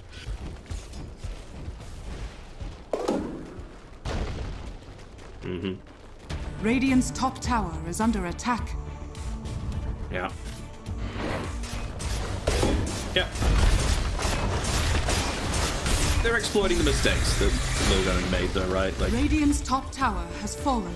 Axe, not quite in position. Tree, not quite in position. I can't fault too much about how Sanctity 1, 2, 3 and Hishki played this game, but it's being let down, unfortunately. Got the living armor to be able to withstand some of this aggression, but there's only so much Alina can do on his own. Radiant's top tower is under attack. Called.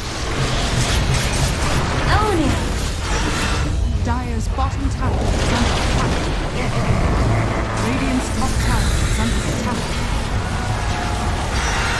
Found 1, 2, 3. Mega kill. Unstoppable. Double kill.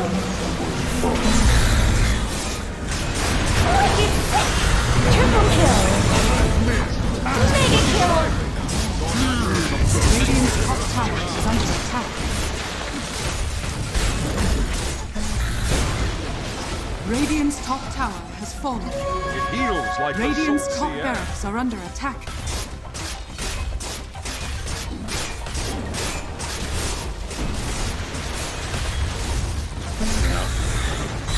Fortunate there with Lina dieback. Wasn't able to use that Laguna Blade Oracle in good position every single time. They finally picked him off towards the end of it, but Holliston's having a really nice game here. Involved in 22 of the 34 kills, saving his cores multiple times. Look how defensive he's building as well, with that Spirit Vessel, with the mechanism. And probably the best item an Oracle could possibly get, the Trusty Shuffle. So he's even got the salves to use during that false promise. Not going to be enough. Yep. Welcome back. Mega kill. Monster kill. Blade on blade. GG. Pretty expected result, but I would have expected better from Lilgun compared to what they had in the draft. You know, it just shows the weakness of the Drow if you are able to get in onto her. Honestly, even just, you know, you compare the damage, just standing on top of her as the Timber Saw nerfs the damage so much because that marksmanship is gone. Like, you take any hero and you just remove their ultimate, like, you're gonna win most times. Whereas, you know, an Ursa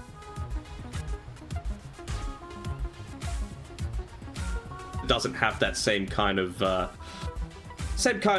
glaring issue. So, like, maybe that might have been the better pick for them, but I gotta give props to Galaxy Racer. They didn't make too many mistakes at all this game.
5 seconds remaining.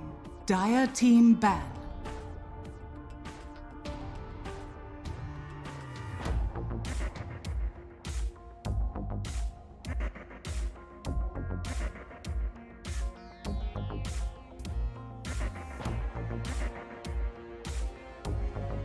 Ten seconds remaining. Radiant team ban.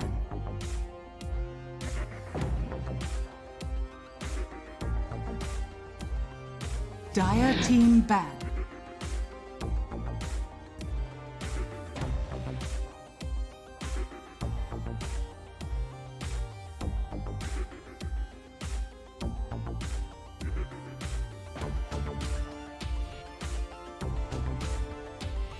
Ten seconds remaining.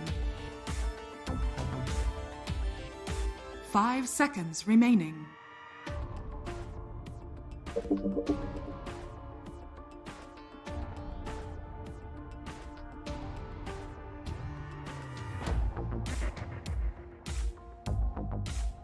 Radiant team ban. Dire team pick. Radiant team pick. Treant Protector.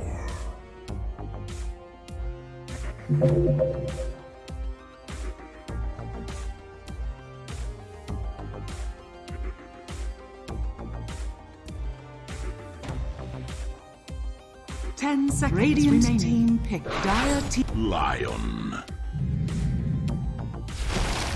Ancient apparition.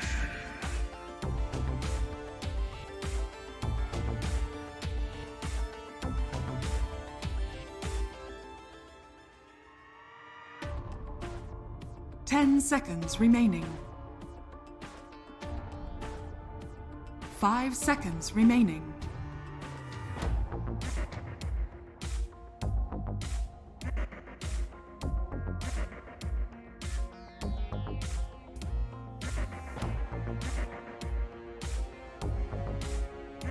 Dire team back. Mariska has arrived.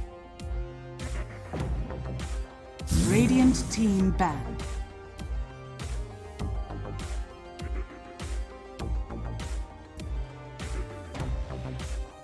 Dire team ban.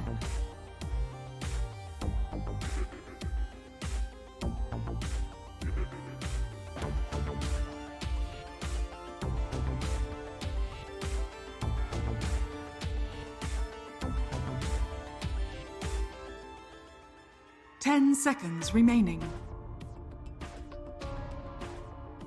5 seconds remaining.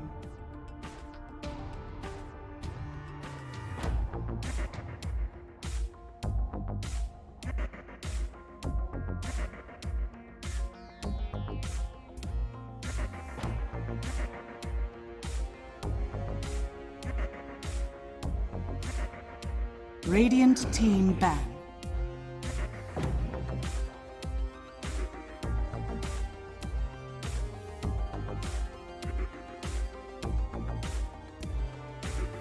Dire team ban.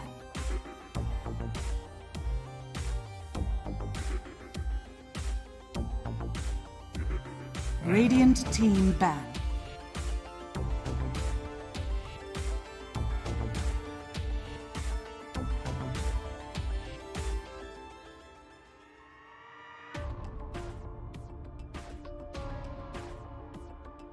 Radiant team pick. Dire team pick. Wraith King!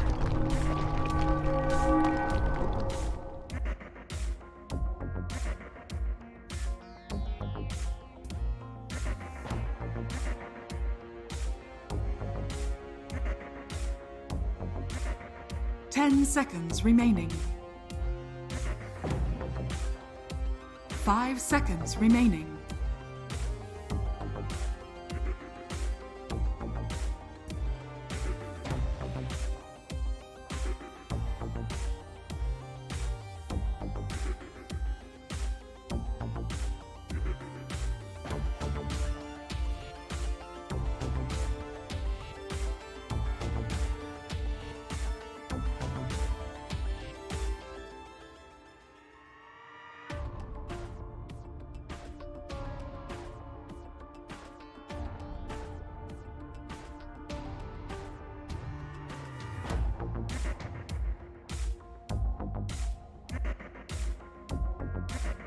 Radiant team pick. Beastmaster.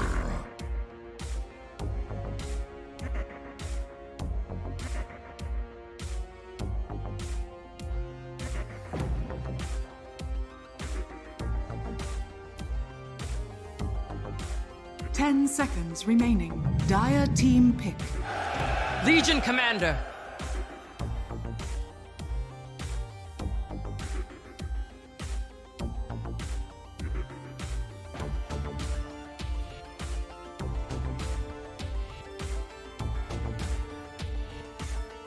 Ten seconds remaining. 5 seconds remaining. Dire team ban. Riki. Radiant team ban.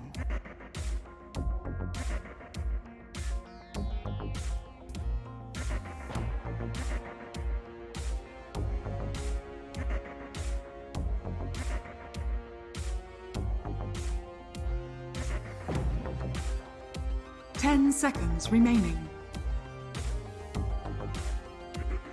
5 seconds remaining. Dire team ban.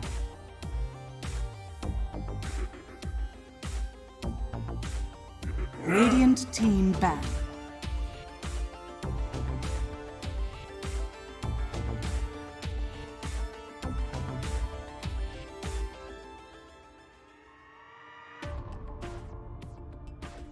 Dire team pick.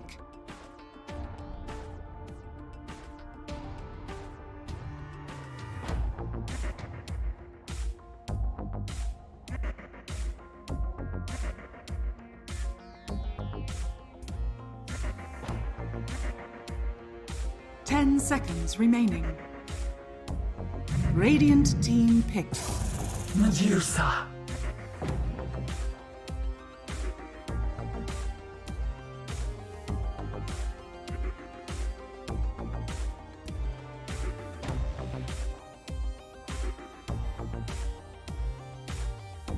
Ten seconds remaining. 5 seconds remaining.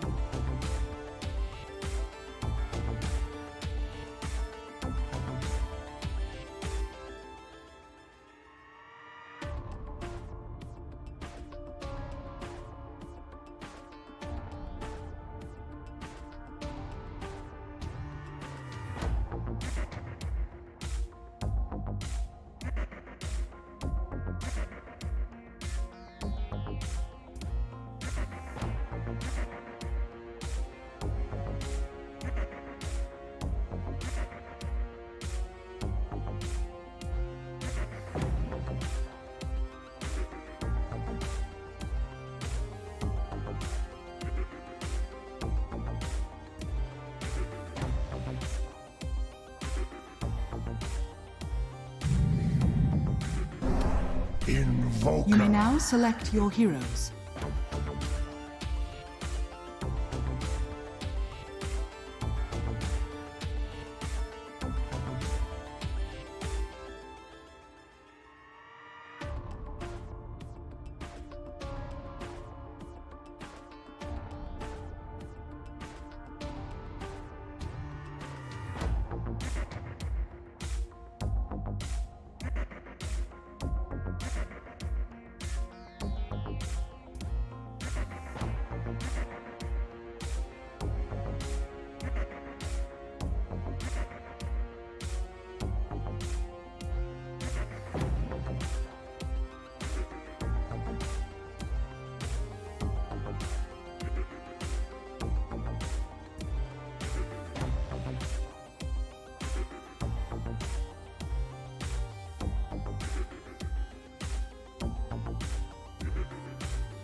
I mean, if you didn't realize by now, then must have done a pretty good job. But Galaxy Racer, they did a good job in game one, like that segue. That's one of the advantages of the alien race. I think they're still going to be able to take it, especially with that, like, I don't want to say it reeks of being prepared, but leaving a Invoker in the pool when they've got the last overall pick against a Medusa, and they've got a Legion Commander, feels a little Prepare odd. for battle.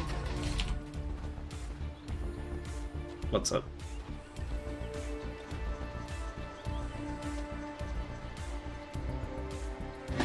I mean, you're not really worried about the Deuces super early, right? Like,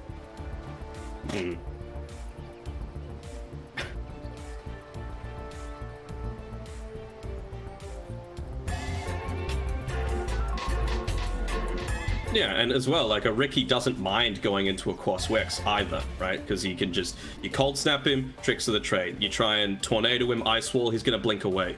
Exort, like, you can't dodge a Forge Spirit hitting you a few times. You know, you can dodge the Sunstrike, well, can't really dodge it, but, like, it's harder to deal with just more right-click damage coming your way. 30 seconds to battle. No. No one can tank it. That's the downside. Thanks, guys. Thanks Be a two lot. hit instead of one hit. Yeah. Take a knee, peasant.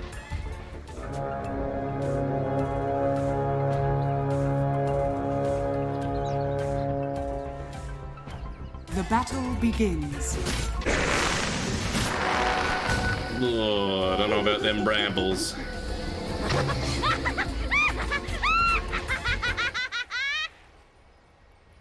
Sure.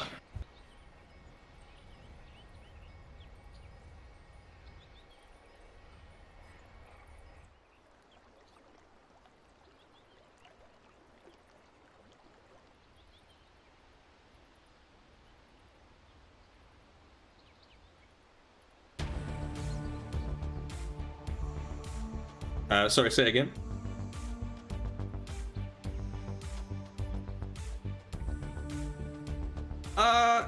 It's not necessarily that it's slow. It just feels like your role in the mid lane isn't exactly to do damage. It's to be a little bit of control in a lot of these team fights.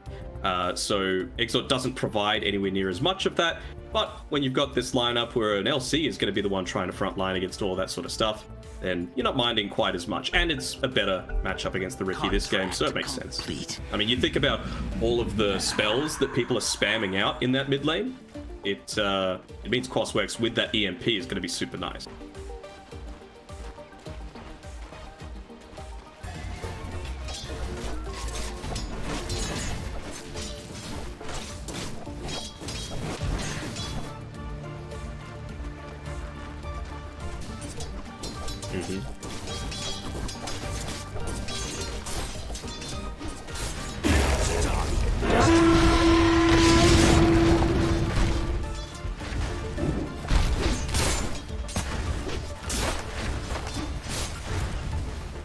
Sure, but I just feel like the pressure that's going to be coming to these other lanes is going to be too much for them to deal with. Like, they've even got the classic AA Wraith King combination, so Marvel can't be out of position at all, and sort of thing with Hishki.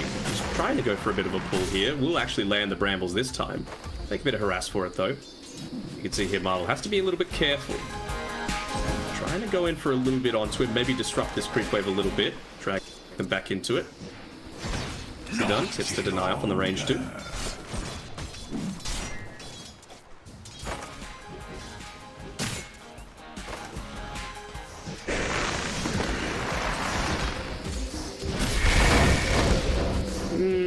I mean, the chilling touch is nice, I suppose, for being able to do that from ranged, and it obviously can be worth committing the Wraith Fire Blast into it just to be able to get the experience, because it is a lot of XP. So I feel like it is definitely a leveling up Call of the Wild sort of build. They were just wanting that Wild Axes to secure a range creep. I'm not sure when it was leveled, if it was level 1 or 2. Doing a good job at denying out these ranged creeps though on Galaxy Racer.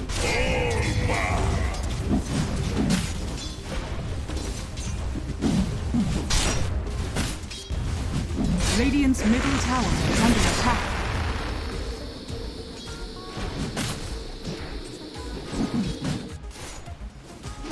Yeah. I think they've denied every single range creep in this bot lane from Galaxy Racer. Doing a real nice job of zoning out, because you can't get too close, right? There's always that kill threat coming through from AA Wraith King.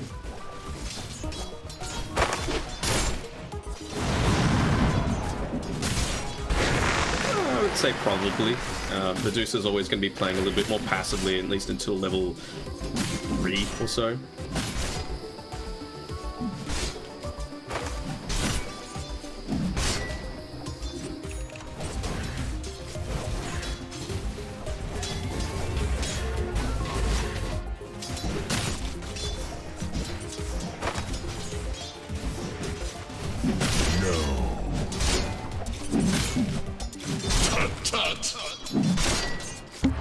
Dire's courier has been killed.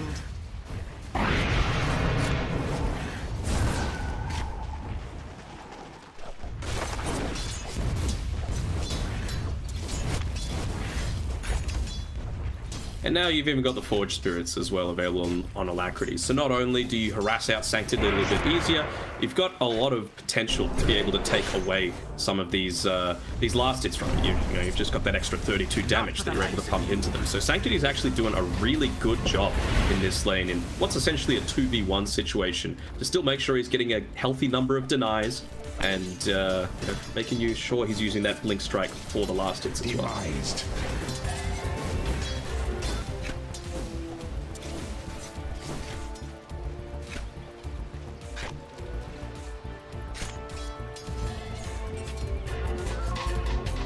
Yep.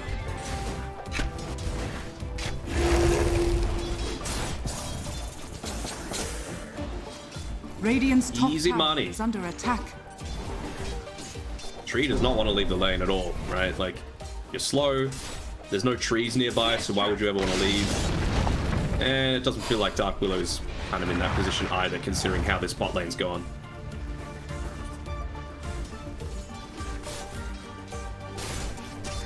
There we go, they're going for something.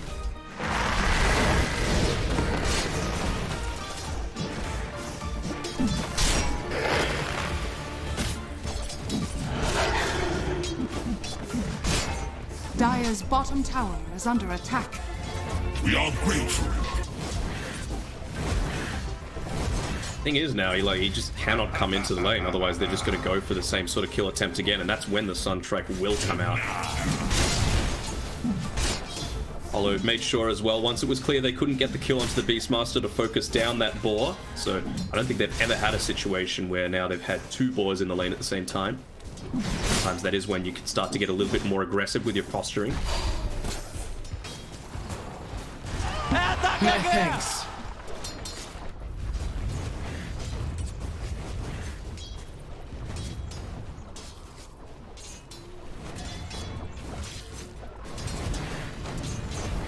Nicely done.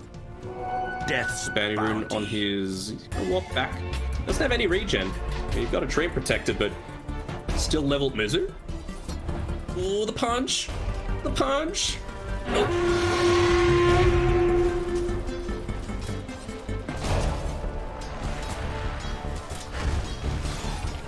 New.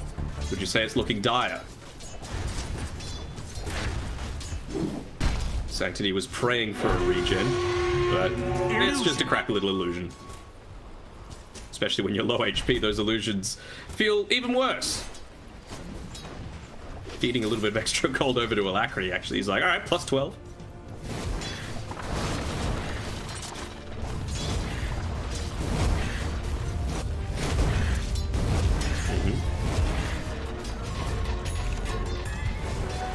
Money changes.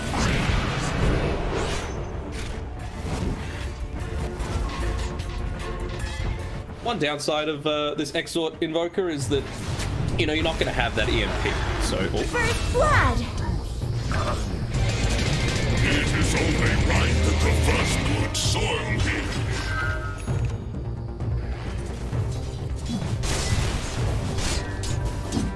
Did the Sunstrike connect on that one? I saw he used it. But yeah.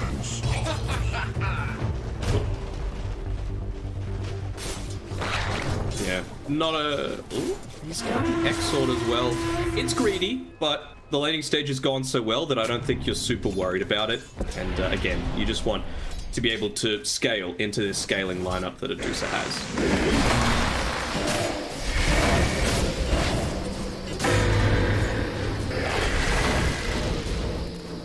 No need. Would use the Rain Time Blast just to protect your support. Oh, oh.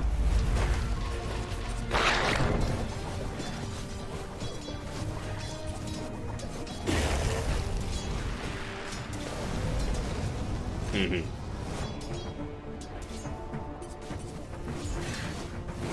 Yep. Seeing double. It's a great minus game. Although it, well, you're getting dived a little bit here. Lion, will he be able to get here fast enough? No, he will not. And that double damage. Okay, he got a crappy root at the 6-minute mark. Sanctity, very lucky. Praising Gaben for that one.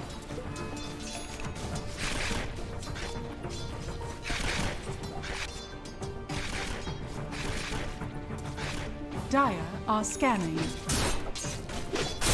Radiant's middle tower is under attack. Got on a little bit of a hunt for the Lion. Not going to catch him.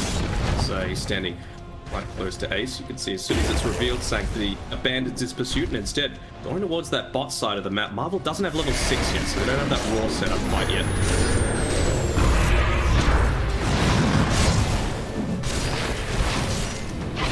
He's here.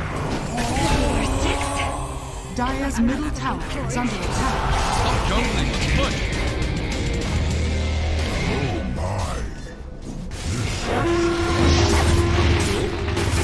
No Sunstrike.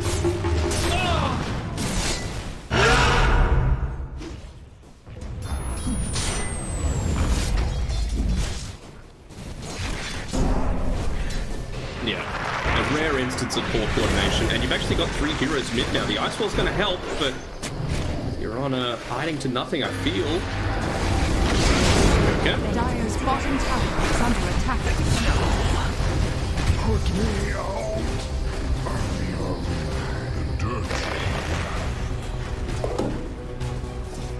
Dire's bottom tower is under attack. You hate to see it. I mean, it's still okay for the Invoker. It's caused a fair few rotations to be able to make that kind of thing happen, but that kill gets them level 6 as well, and this is exactly what you were wanting to see. I'll take You that. getting incredibly active. Dire's structures are fortified. Radiant's middle tower is Double under kill. attack.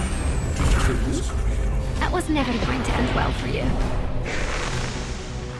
Oh, the regen. You Dire's love it. top tower is under Just stay out on the map, Hishki. You got that Bedlam available again. Why not go for a kill?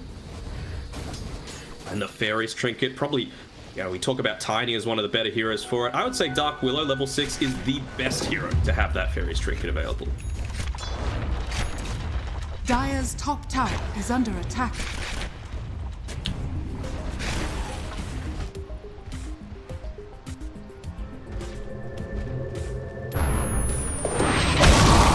Push happening top, though. Great kick Skellies. Again, we're talking about how much they needed to prioritize making sure that exact situation didn't happen. So now it feels like, again, you're going to get caught in this instance where Ace is stuck up on the top side of the map. You don't mind it too much now because he's got, excuse me, his overgrowth off cooldown, so at least he'll be able to push out this wave. I much prefer the way he's skilled as well, just the 1 point into the Nature's Grasp. Putting a little bit more emphasis into the living armor. But still, gives them some timing to try and make some movements towards the mid tower, even take away some of the jungle, which you can see here, Yokem giving vision to the jungle camps. They've actually found the tree here. A little bit shocking positioning. What do Dire's middle tower is under attack.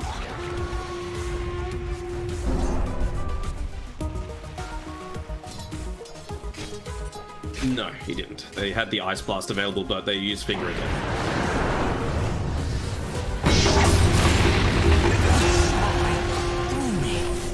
Your ignorance ensured your demise. Let's kill the game. Midas used Radiant's bottom tower is full under claim. They're attack. going to find Mizu here. He's pretty beefy, but not beefy enough against the Dark Willow.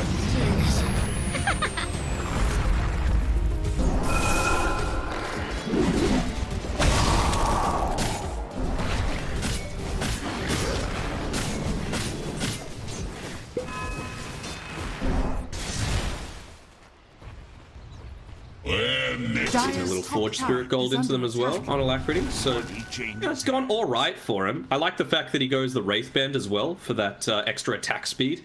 It's a pretty value item for the likes of an Invoker, and probably a Magnus is the other one that can take good advantage of it. Just means that he's put out a lot of harassing onto the Ricky, but lane's probably, I know he's still behind about 700 on net worth against the Invoker. Probably gone a bit better than Sanctity was expecting.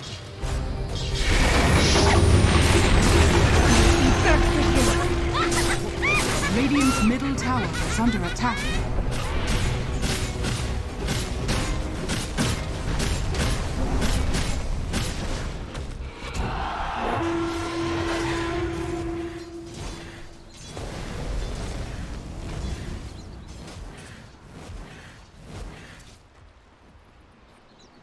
I feel like you can make those rotations, but it needs to be with the assistance of a Call of the Wild Hawk. Like, that needs to give you the vision to try and get these pickoffs onto some of the supports. You could see how deep Hishki was on the backlines, trying to find the AA, trying to find someone perhaps stacking up a camp. But, you know, he just had nothing. There was no vision that the Dire have on that side of the map. Found the Lion. My pride.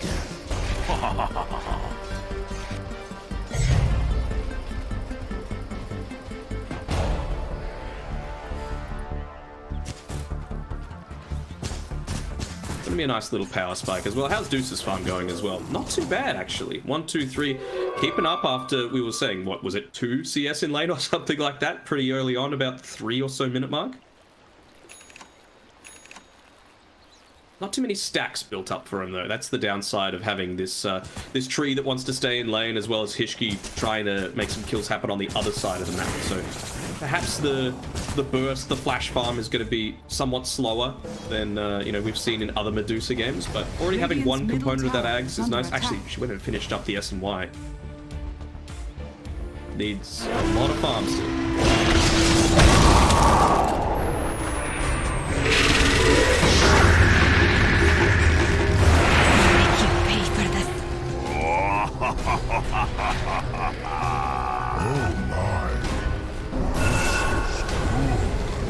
Dire's middle tower is under attack.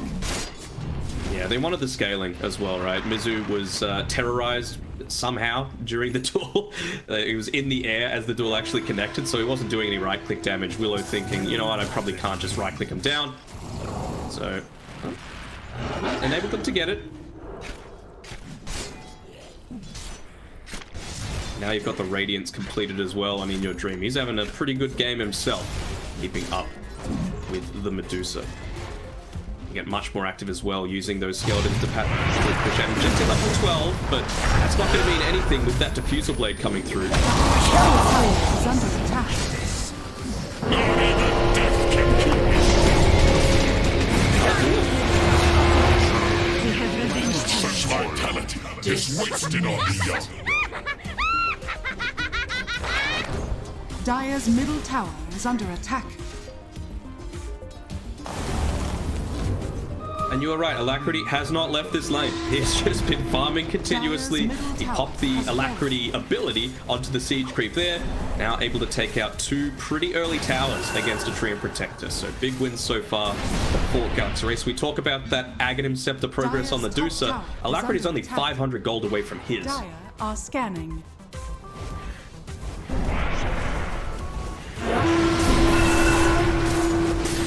Radiant's bottom tower is under attack.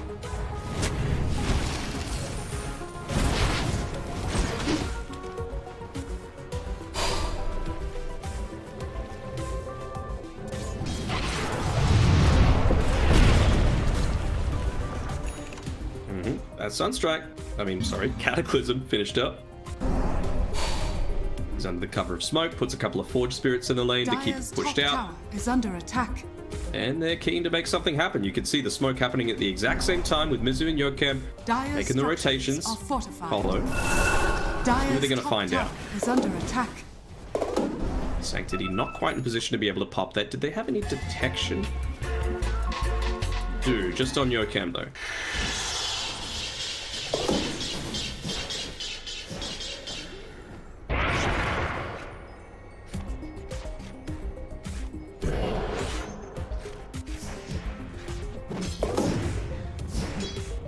I mean, we've seen it was a Galaxy Racer game yesterday where it was basically Dusa against the world, and well, some good team fight as well coming from Motivate Trust, able to hold them off with the Jackie Dusa. It's just not as farmed, you know. He's keeping up, Dire's middle tower but until is he under actually attack. finishes that Aghanim Scepter, gets up to that level 15, Radiant's it's bottom gonna be much tower harder is for them. under attack.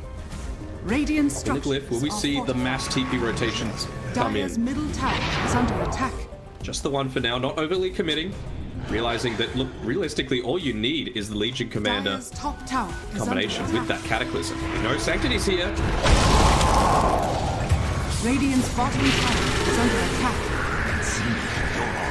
He's silenced though. Dire's top tower is under attack.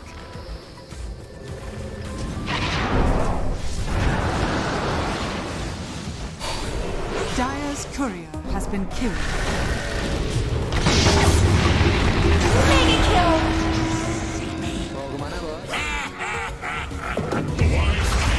Always has an arm. Still, Dusa gets away. Not much harm. They also use the glyph.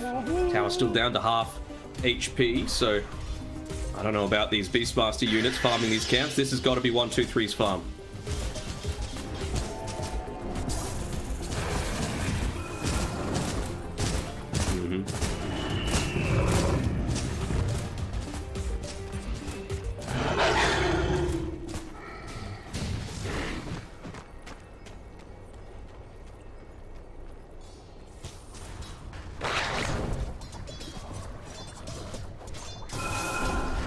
And he's only 200 gold away, so the timings are starting to come now for 1-2-3's Medusa. I'm sure he'll want the level 16 as well, just so that he's able to get that extra little bit of mana for the mana shield, get maximum usage out of that early Ags. This creep wave, it should probably get it, or at least get him the Ags itself.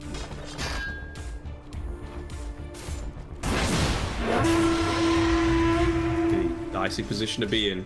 Don't know if they have any wards down, and he's just sitting outside of the sentry at the moment. About to hit daytime too, so a lot more vision about to be exposed. D top.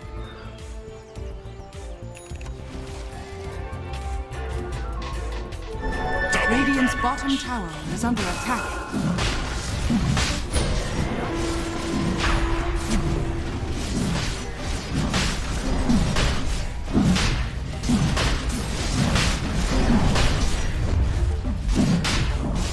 Radiant's bottom tower has fallen. It's a trade that's happening though, right? Roche, it's gonna go the way of Galaxy Racer. Alright, that's not a good trade.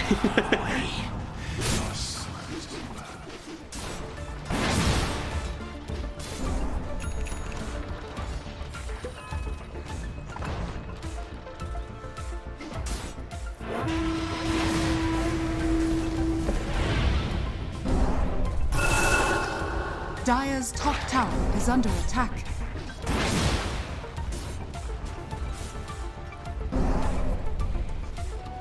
Exactly, and I feel like the game has gone pretty much exactly like Galaxy Racer were hoping. Do they have the duel available again? Still another 10 seconds, but they know 1-2-3 is here.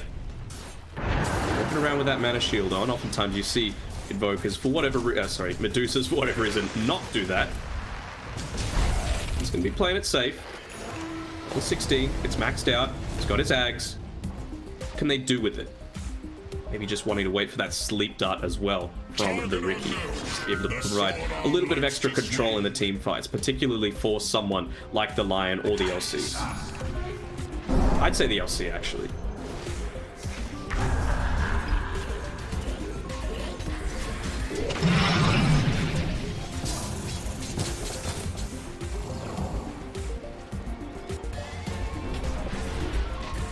Dire are scanning.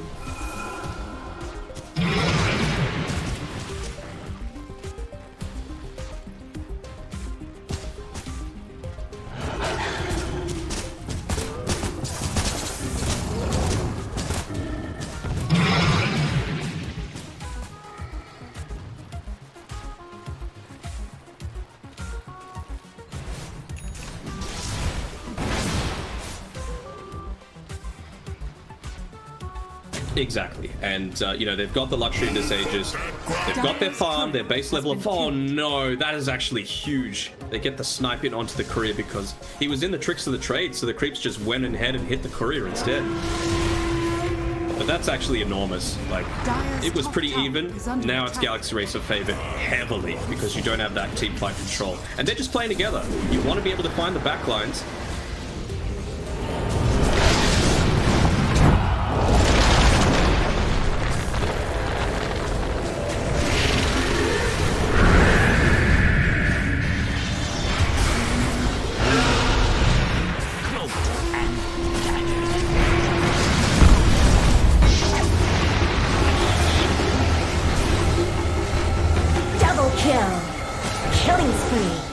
Triple kill! Unstoppable!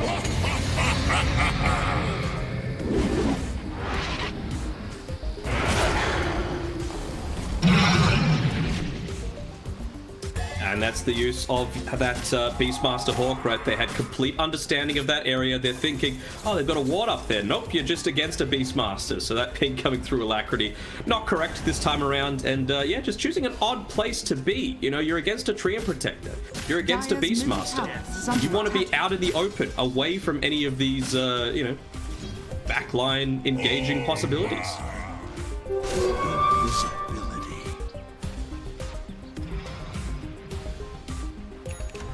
Radiant's top tower is under attack.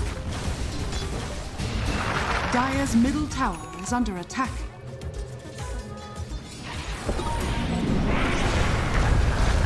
Alacrity, well. Radiant structures are fortified. He's got a 4-star. That's nice. To be get out of the smoke, as well as the Bramble Maze, which talk about the use of the Ag Shards. He's going to have one very shortly as well. Radiant's middle tower is under attack.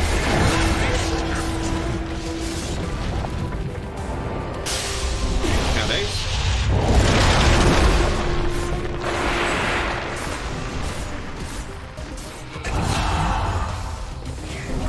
The odds were against you. You just didn't know it. And the tank here that Medusa gets as well. Eventually, you are going to become a dual target. When he's got that blade mail available, Sanctity. Kind of getting spooked out a little bit here. No detection, though, so he's going to be just fine. Actually, I see had some. Not to pop the dust, though. This time around, Nutpol is just going to walk on back in. They think they've got that high ground vision. It's just a sentry. Maybe he'll wait, put it up there. He's like, where's the vision? Oh, okay, they didn't actually have any. They just gone. I don't mind it. I think previously, yeah, Dire did have a sentry up there just in case. Make sure that they could make that sort of play. That's why they felt so confident about it.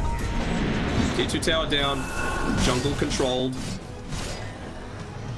Careful about where you're moving though on Pulse, and he's going to go for a bit of a stack here, but it's going to enable this team fight to start out onto it.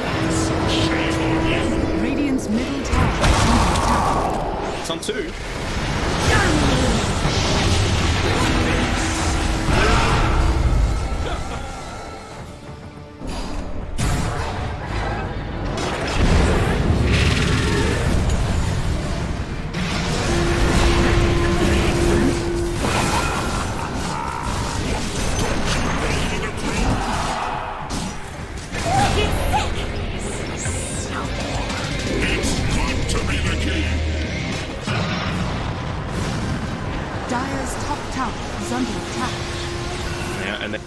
This nice little wave pushed in here. Siege creep available. Double damage just wears off, but you've got the Alacrity to buff up. And that living armor is basically just... It's not flex tape. It's, you know, just a piece of cellophane tape. Do you ever buy anything from those infomercials? king thanks me.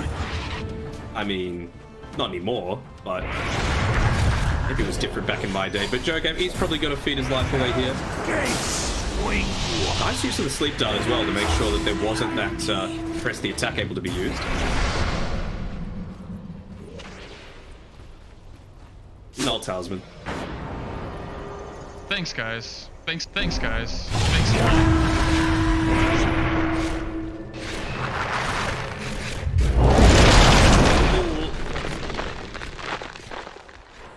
Overgrowth does not connect.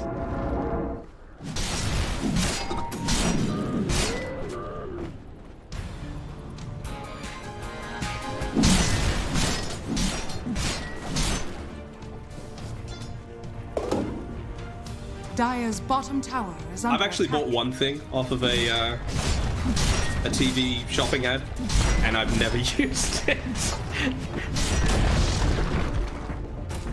Radiant's middle tower It's like, is under it's this thing attack. called a... It's called a pasta boat. Dire's It's bottom just tower like... is under Radiant's middle tower has It's just fallen. like a plastic container that you put pasta in. Dire's bottom tower is under attack.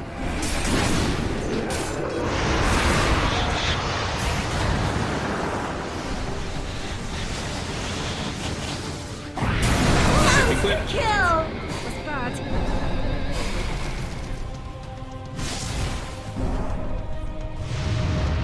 Not even a container, like you're meant to cook pasta in it, and it's supposed, like, its innovative design is meant to make it like perfectly cooked every single time. You fill it up to the marker, you put this much pasta in, and I was just like, I've just got a pot, why didn't I just put it in the pot? Yeah, because it's a plastic thing.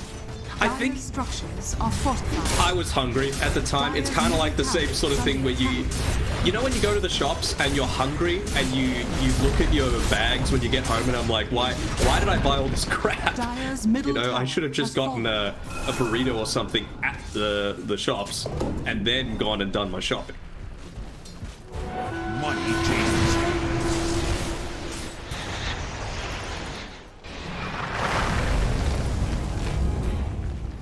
Dire's bottom tower is You under little attack. shit.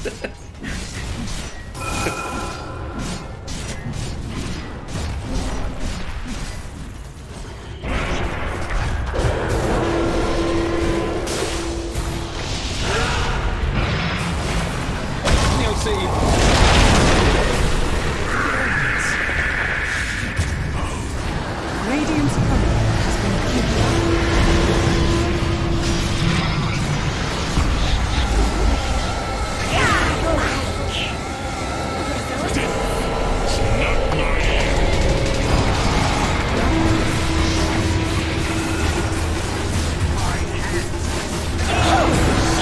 Double kill.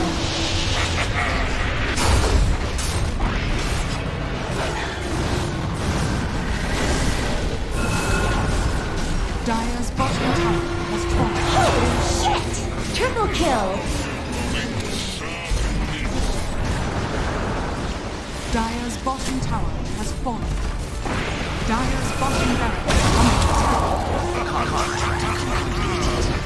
Dire's bottom barracks has fallen. They do, and it was in real convincing fashion as well. I just have to go back to the itemization again. It's not like Adusa can really do much of anything else, but the decision on